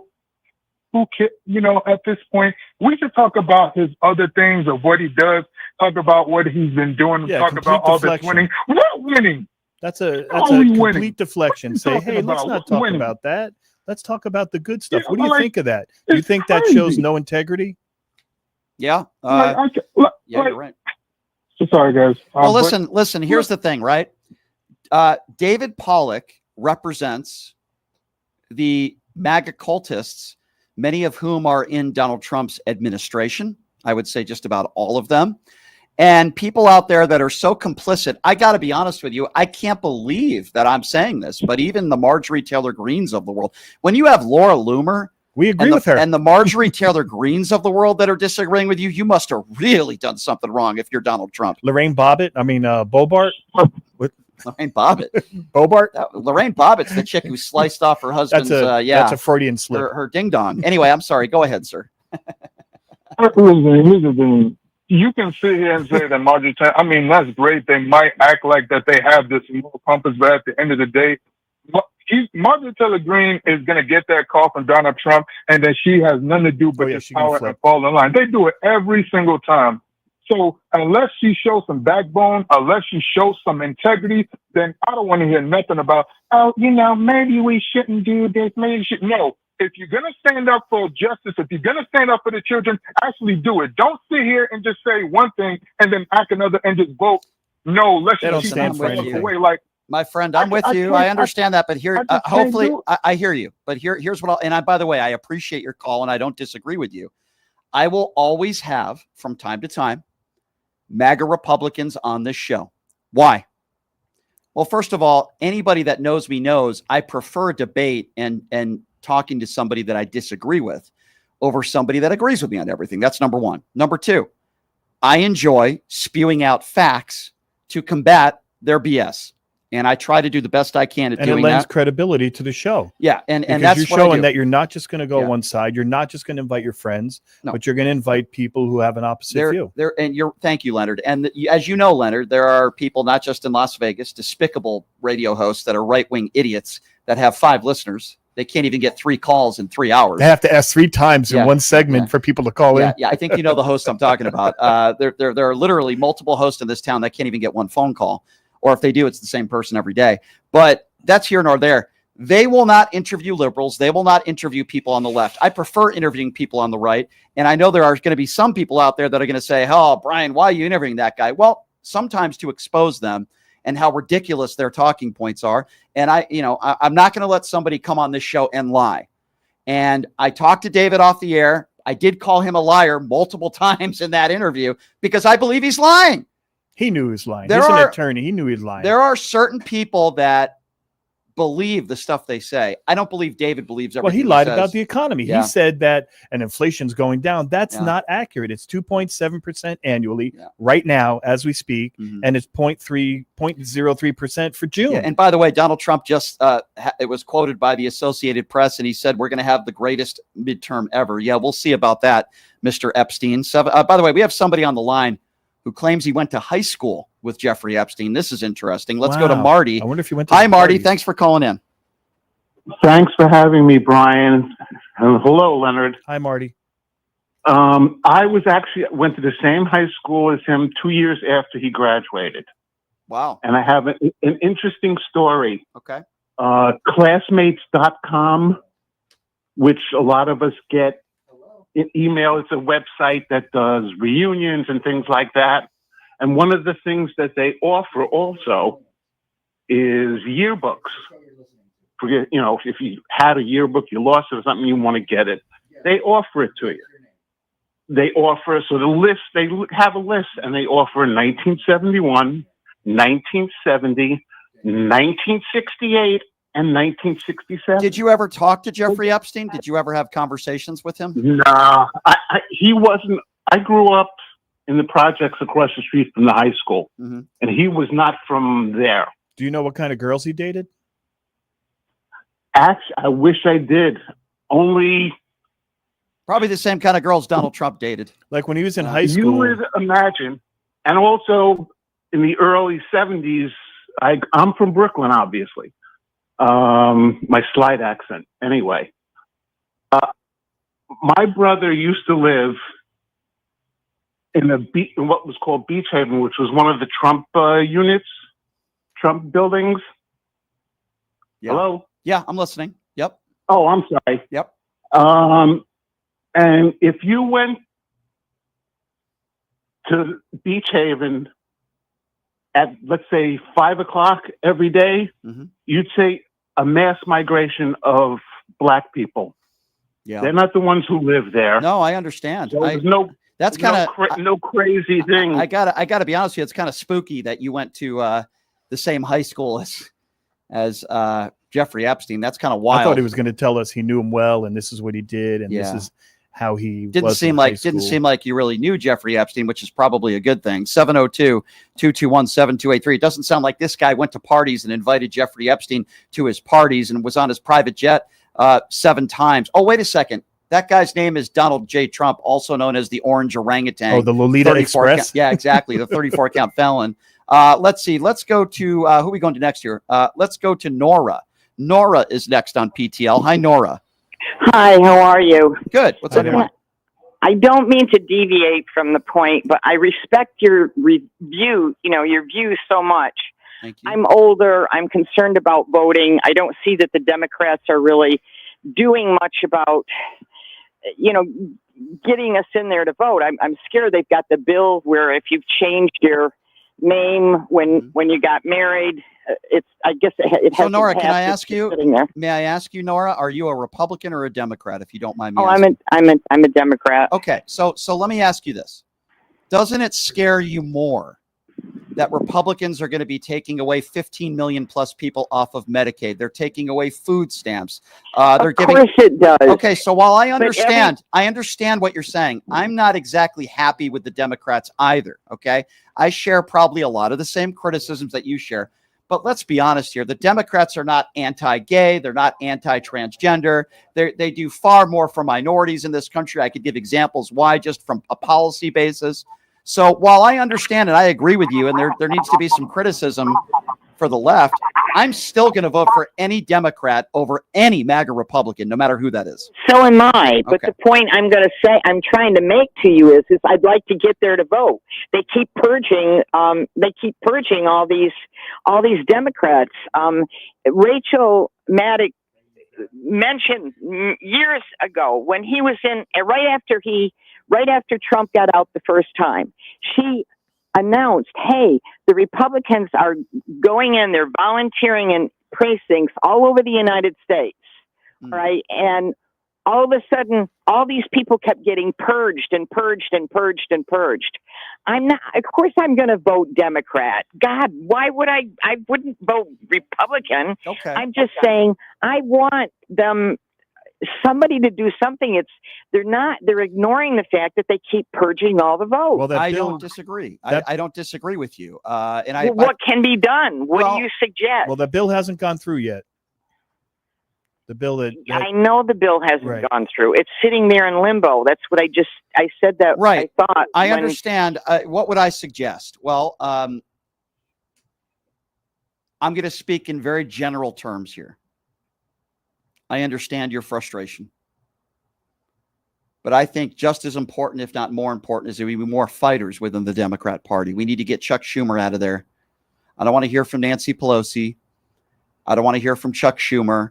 I don't want to hear from Ilhan Omar. Obama put them on notice. Yeah, I don't want to hear from Rashida He called Tlaib. them out, said you're not doing enough. They're not. And he said you're navel gazing and you need to be fighting. I agree. And he never weighs in on that stuff. We have some fighters out there. I've mentioned their names. I don't always agree with AOC on policy. She's a fighter. I don't always agree with Jasmine Crockett and everything she says. She's a fighter. I like Eric Swalwell. There are people in Fetterman I'm done with. I'm done with him. Oh, my God, that guy. I'm done with him. We could do a whole segment on him. Listen, I was wrong about him. I admit that. Not really, because when we were all for him, he was saying the right. He was a good guy. Well, he's turned for the He worst. just flipped. Kathy says, by the way, Kathy, thank you in the YouTube super chat. She says, is it possible to invite attorney Lisa Bloom on? She was Katie Johnson's attorney, the 13-year-old Jane Doe who filed the complaint against Trump Epstein. You know what? Great. I'm gonna look into that, That would be great. and I would love to get Lisa Bloom on the show. So thank you, Kathy. I love the suggestions you guys give me. You guys wanted Adam Mockler back on. He's coming on the show tomorrow. Some of you wanted Jeremy London back on the show. He's coming back on tomorrow. Let's see here. Let's go to Mark. Mark is next up on PTL. Hey, Mark, what's going on? Hey, Brian. Would you say David Pollack is a neo-Nazi or a fascist? I wouldn't use that terminology. I don't believe he's a Nazi. I don't. You have to be careful with the names that you use. No, I think like many other people on the far right, I think he will defend Donald Trump at any level, whether it's being honest or telling the truth or lying. I think David will not call a spade, and it's very frustrating. But he's not alone. Many in Donald Trump's He's also defending a pedophile. We all know Trump is on the list because Lev Parnas, who invented MAGA based on the Epstein files, stated on air that Trump is on the list.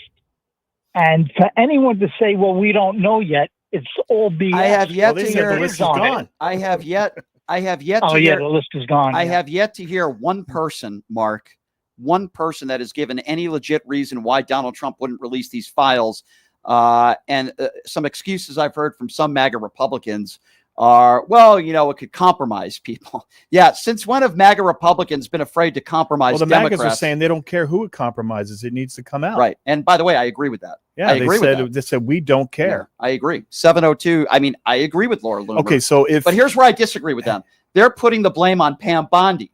It's not Pam Bondi. She's just a yes person for Donald Trump. Donald Trump the is the fall one. guy. Are they that stupid that they think this is Pam Bondi on her own? This is at Donald Trump's directive. And if you don't believe that, then there's something wrong with you. Brian, you know darn well that if Trump wasn't in those files, just your common sense tells you that if everyone else was in trouble, right, you don't think he would say, go ahead and get them out and let's start indicting people. Let's start putting people in prison. Of course there's he only would. In my mind, there's only one literal reason why he would not want the list out. And it has to be that he's in there. That's my opinion. It's the same reason Otherwise, why, who cares? the same reason why he didn't want to release I'm not on the list. I don't care. Put it out. Leonard, it's the same reason why he didn't want to release his tax returns. It's the same reason why he still doesn't want to release his health records. Let's go to Brian. Brian is next up on PTL. What's up, Brian?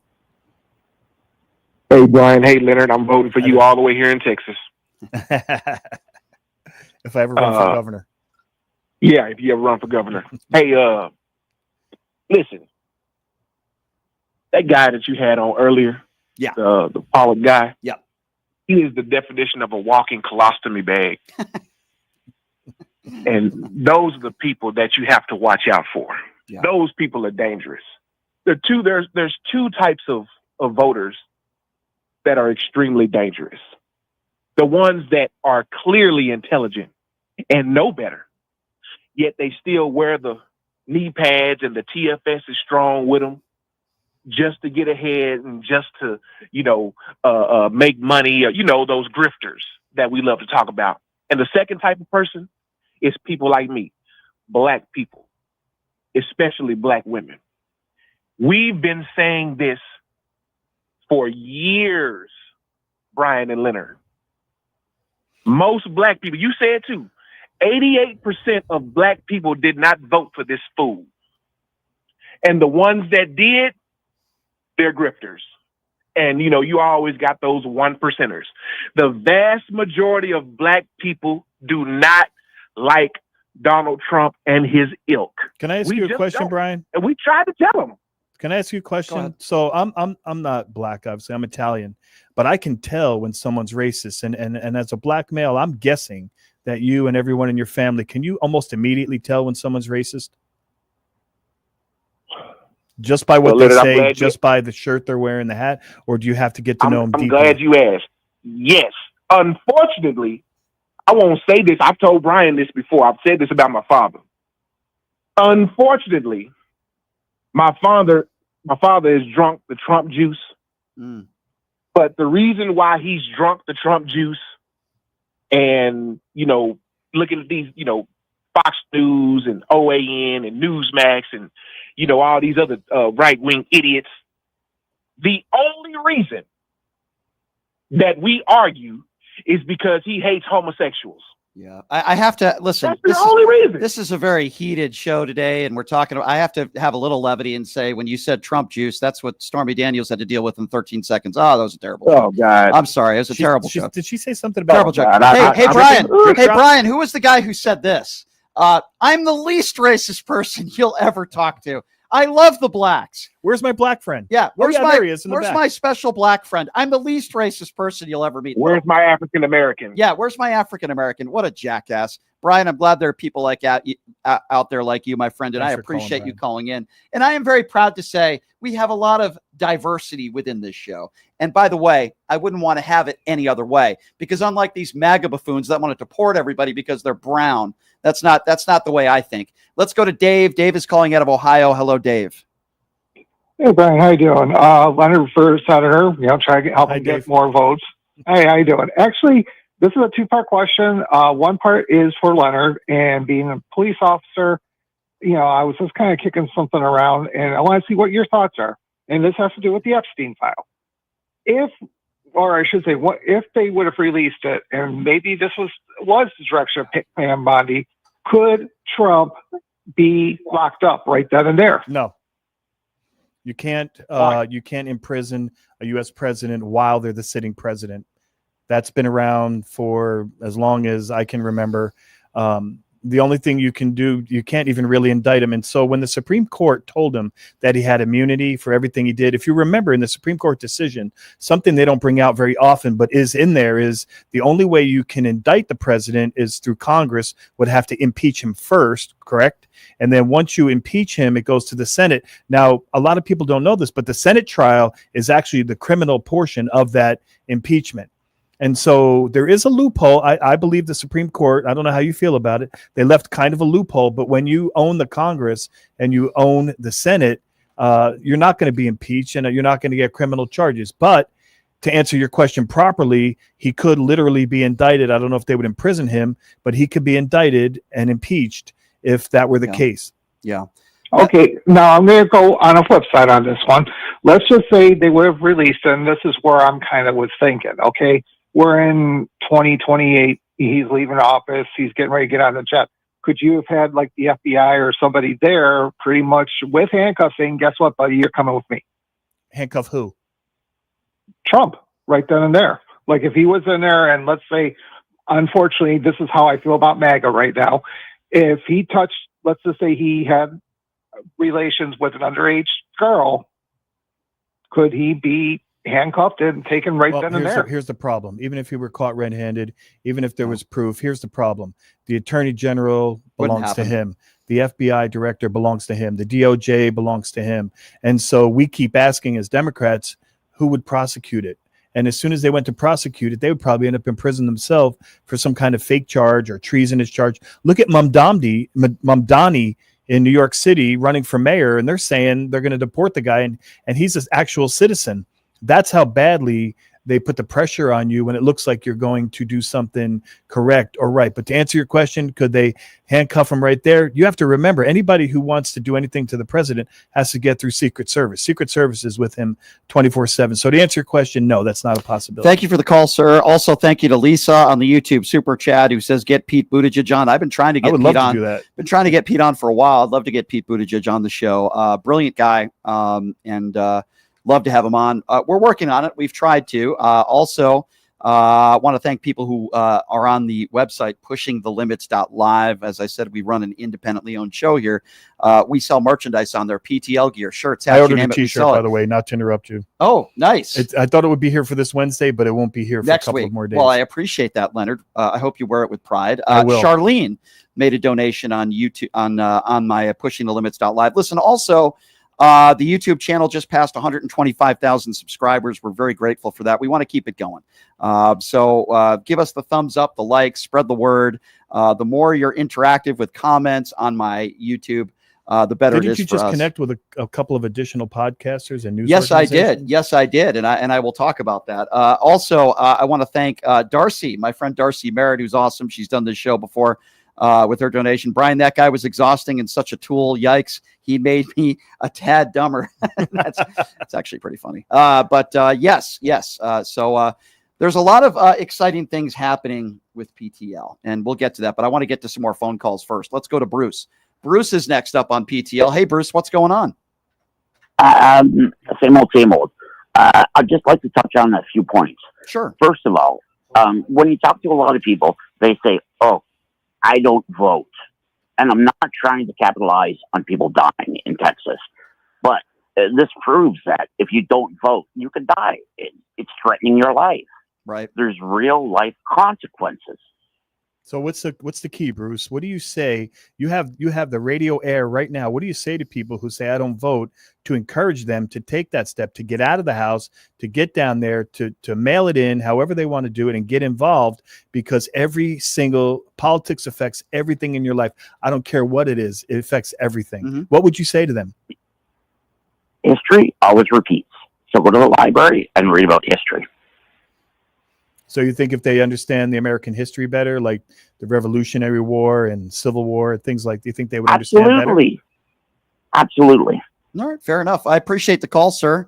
Thank you for calling in. And by the way, what Leonard was referring to, just for people that are unaware, this show has expanded in a big way. It's continuing to expand because I have some other things in the works. But I told you guys about 6 months ago that we were going to be expanding the show big time and syndicating it out there. The Really American Network is a network that I have enjoyed for a very long time. They have a huge following, 600,000 subscribers on YouTube. Nice. They have almost 700,000 subs on X. They have 1 million on Facebook. And now I am a part of their network. And they're broadcasting my show right now, live on all of their platforms. So I'm very appreciative to them. And we had one of their hosts on yesterday and had a great time with him. And so, yeah, it's all good stuff, Brian. Hopefully all a long good, all good partnership. news. And it's great for everybody. I'm glad to be a part. I love what they do, by the way. They're great. I would say the Really American Network and Midas Touch are my favorites. And as I mentioned, Adam Mockler, a personal friend of mine, I was on the Piers Morgan show with him last week. He's going to be doing the show tomorrow. And it's amazing the friends you make by doing shows like this. You know, Jeremy London's a friend of mine. We were just talking the other day. One of my favorite movies of all time, Mallrats, right? That he starred in. And of course, Party of Five. No, you've had some unbelievable guests. Yeah. I mean, you had Gloria Allred just last week. Yeah, and you know, I'm going to try a lot to of people that I spoke to was like, man, I can't believe that he got to interview her. And then she says, well, I'm going on CNN in a few minutes, which she did. Yep. And she said, but I wanted to make sure that I came by and did your show before I went on CNN. Gloria's been great to me, and I'm very appreciative of her. And anytime I ask her to come on, she's always been very gracious with her time. All right, let's go back to the UK. This would be our second UK caller of the day. Let's go to Paul. Paul, what's going on, man? Hi, Brian. Hi, Lawrence.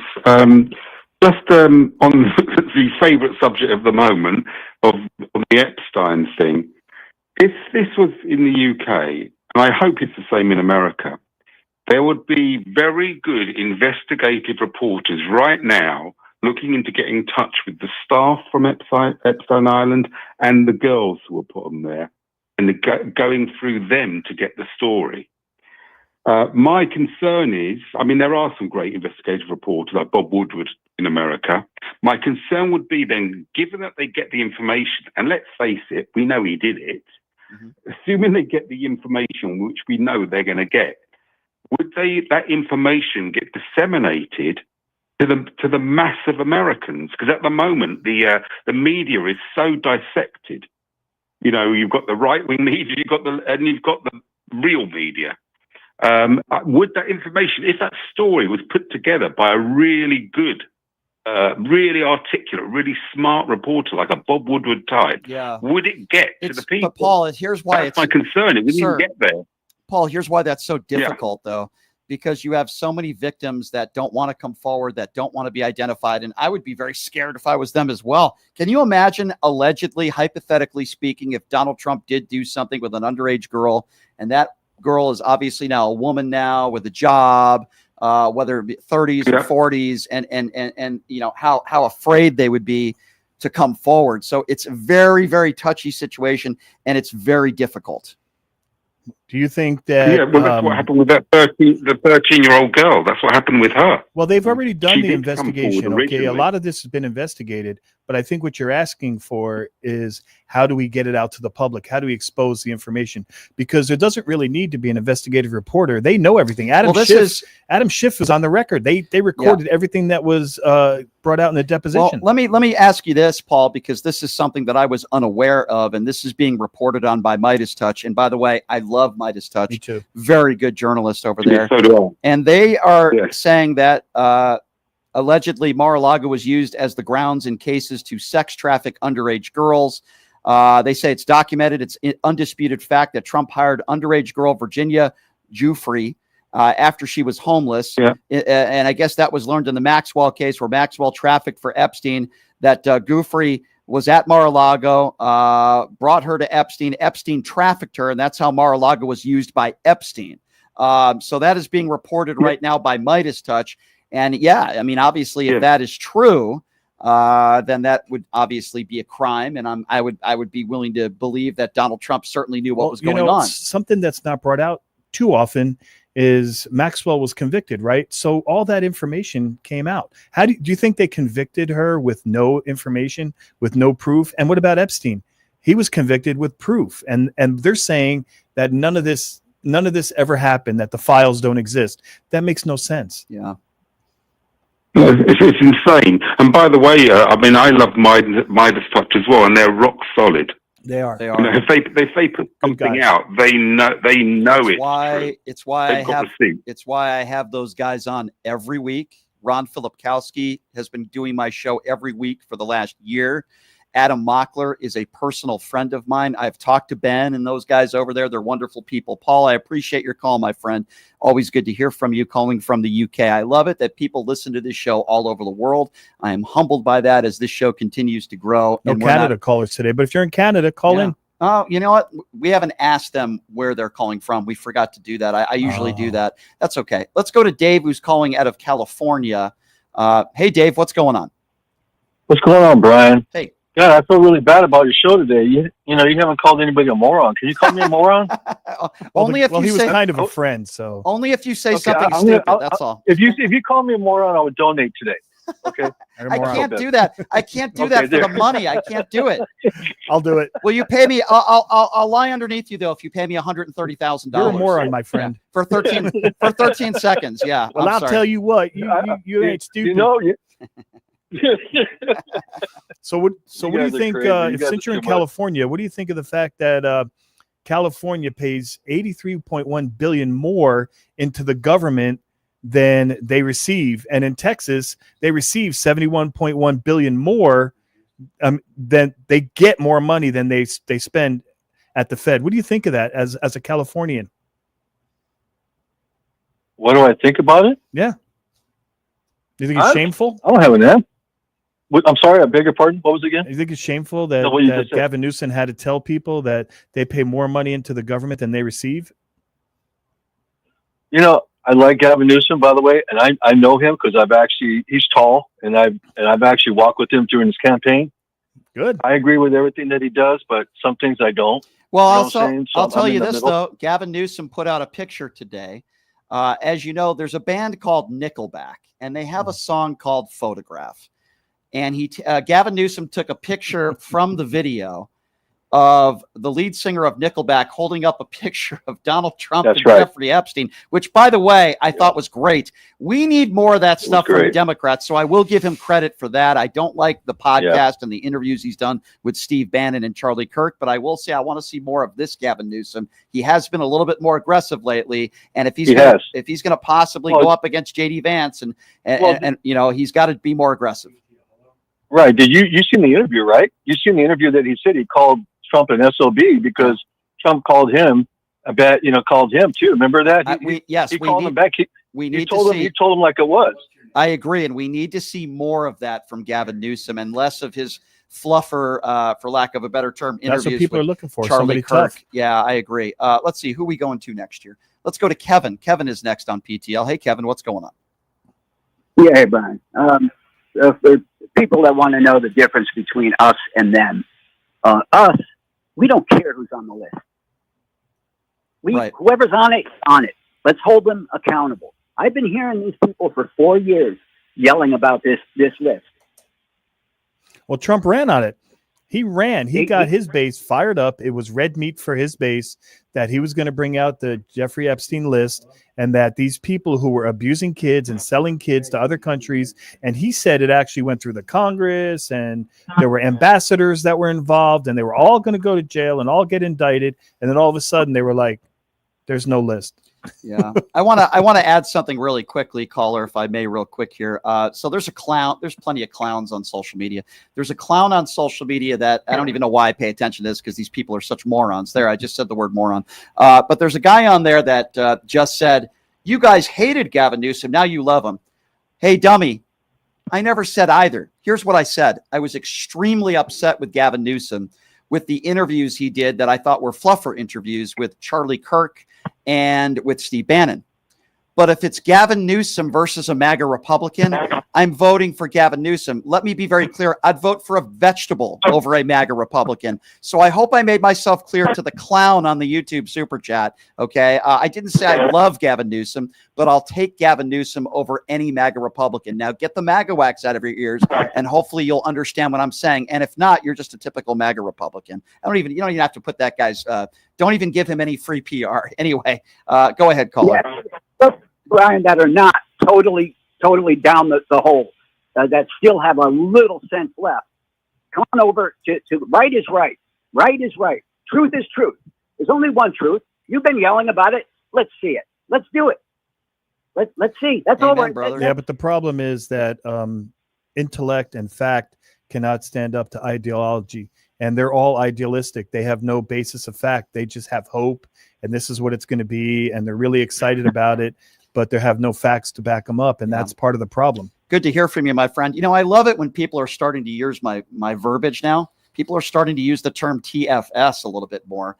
And somebody on the chat just said the guy who made that statement about Gavin Newsom, the TFS is strong with him. I tend to agree. I think he needs a new set of Donald Trump knee pads. 702-221-72. Somebody when you were on with Pollack, some people were talking about the knee pads. Yeah. TFS is strong. Let's go to Larry. Larry's next on PTL. What's up, Larry?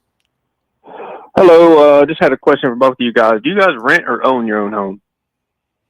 Well, I'm a renter. I'm an owner. An owner, and do you fix all your own plumbing and all the electrical and all that stuff? Well, it depends. I'm pretty handy around the house, and I have a lot of tools. But the thing is, if it's beyond my capability, Sir, how many times a day do you brush your teeth?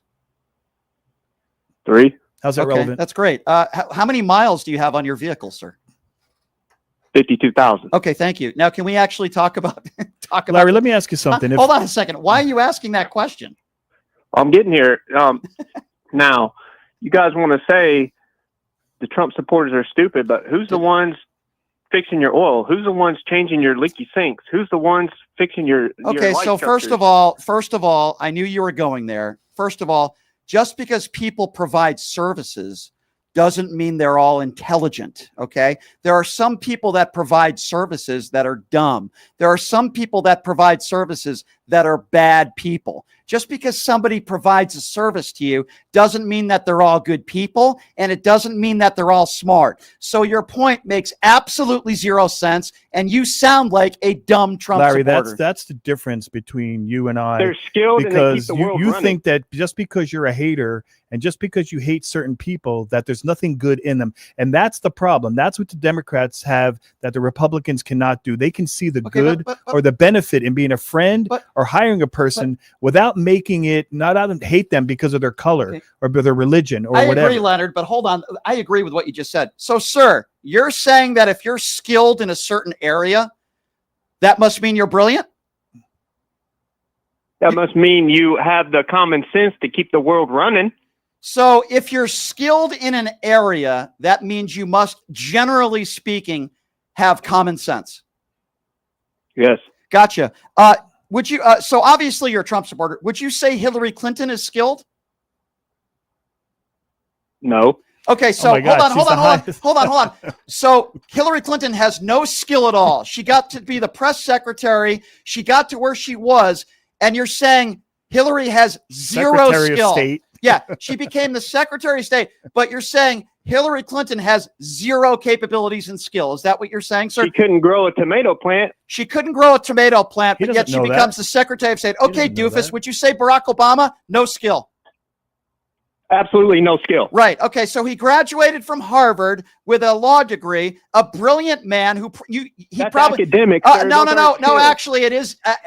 You don't know anything about academics because you probably don't even have a high school diploma. It is so hard to get a degree. So let me get this right. Some dummy MAGA. What do you do for a living, sir? Go ahead. I can't wait to hear your education and what you do.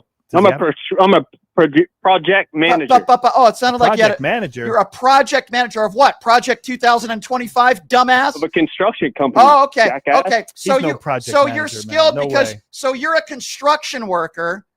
So that means you have a skill. So that means you must be intelligent. You're now insulting every construction worker on the planet because you sound like a doofus. Hey, doofus, who won the 2020 election?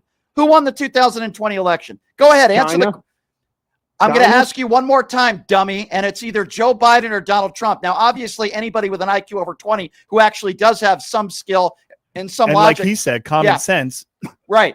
Hey, construction idiot, who won the 2020 election? Are you going to turn red today or no? Am I going to turn Too late. red?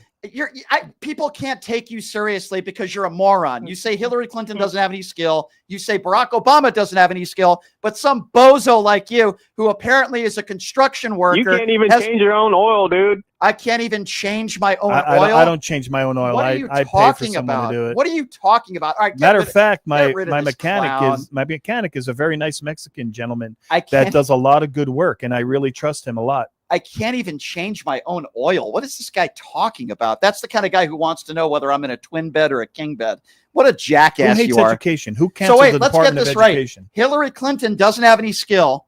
Barack Obama doesn't have any skill. But if you're a MAGA supporter who has a skill of holding a sign that says, "Don't go to Target," that must mean you're very logical. You are a complete idiot, and you are Donald Trump's base. You're an imbecile, and you're probably in the Epstein files. So if you're a good as electrician, and you're a MAGA, I shouldn't let you work on my house, even though you come in and you're a gentleman and you're a professional and you do a very good job and you have a decent price and I can rely on you to do a good job with my electricity. He wants to make that political somehow. That makes no sense. Well, obviously that's no common sense value to it at all. Obviously that's not a serious caller, but unfortunately that's a lot in the MAGA. That's some alt-right stupidity in the right MAGA there. base. Let's go to Rhonda. Rhonda next on PTL. What's up, Rhonda? Hi, Brian. That last caller, I tell you, I was waiting on a MAGA moron to call because it was Vince. Yeah, it took a while today. Hello? Yeah, it took a while. He made me mad. You know, asking about all of these skills. What about Trump? What skill did Trump add? It doesn't just make me mad. It's more of you like, oh, I'm turning you red. I'm amazed at just how stupid certain people are. That's all. It's amazing. Trump's skill was gaslighting, flim flam. Yeah. Snake oil salesman. He was probably one of the best in history. Apparently, if you have a skill, that makes you smart, but only if you're MAGA. If you have a skill on the other side. Well, he said Hillary Clinton couldn't grow a flower in a garden, but how does he know that? She might be, like Martha Stewart in the garden. Yeah. Well, who put in Trump's golden toilets? Did Trump put in his golden toilets? Well, let me ask you something, Rhonda. When Brian stands up to these MAGA weirdos and he starts to turn red in the face and he gets passionate, do you think that's a good thing? That's an awesome thing. Because that's who he is, right? He's not losing his temper. That's who he is. He's passionate, and that's how he expresses himself. That's true. That's why I want him to stay the same, stay that way. Well, I appreciate that. Yeah, when he said you're going to turn red, say, yeah, I'm going to turn red. Yeah. I appreciate because you what you're saying in. makes no sense. I appreciate you calling in, my dear. We have fun with some of these people and expose how stupid they are. Not the type of exposure that Lauren Boebert's ex-husband did in a bowling alley. Brian, let's go to do Kathy. You have a car? Do you know how to change your own oil? Let's go to Kathy. Hey, Kathy. Hey, Brian. Hey, Leonard. Hi, how you guys doing? Good. This question is more or less suited for Leonard. Leonard, first of all, I want to say that I want to, if I was living in Nevada, I would vote you as governor. So you have my vote. Let's go. That's 18. Okay. What I wanted to ask you was, we're coming into the school season again, and I'm going to use my son as an example. My son will be entering school at the end of August this year. Now, we've heard about ICE representatives coming into the school in California. At least they tried to, but the principal was able to keep them from getting into the school system. My question is, how can we as partners partner with our local and state police department to make sure that these people do not enter our schools for false pretenses in order to get our kids and remove our kids It from depends. school? Kathy, what state do you live in? Pennsylvania. So in Pennsylvania, you're going to get some protection, and they're not going to allow them to just walk into the school. But if your son is old enough to have a cell phone, if it was my child, I would make sure he had a cell phone with him at all times and have my number ready to go and say, as soon as anything happens, call me so you can get down there.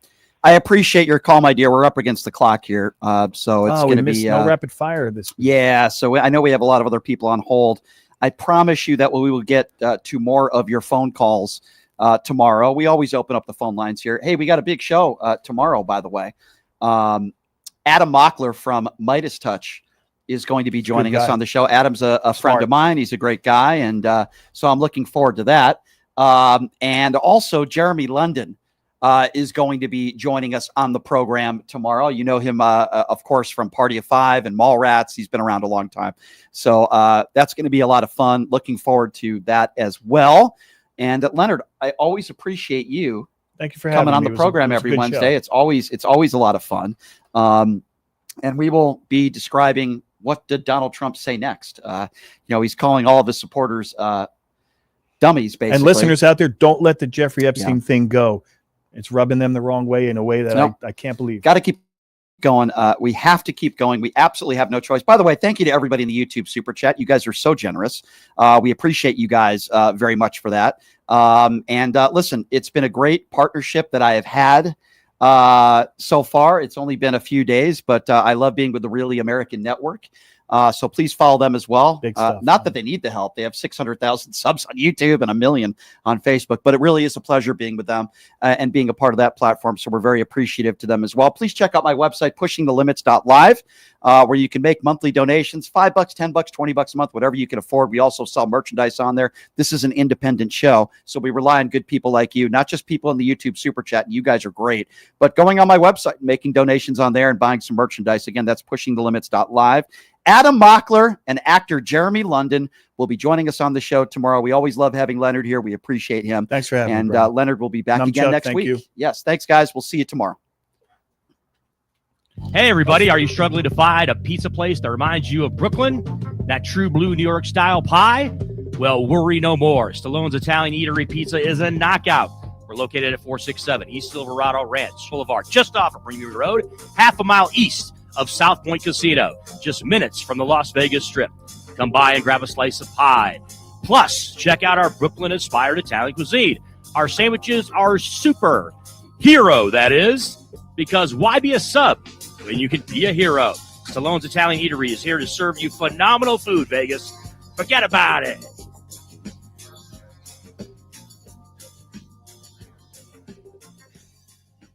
Yo. Who would have thought there'd be so many kids playing ice hockey in the desert? Jake Helps Hockey Foundation and the Las Vegas Ice Warriors, founded by Gina Yousafzai 8 years ago, made it possible for families who can't afford the equipment and fees. Donate today at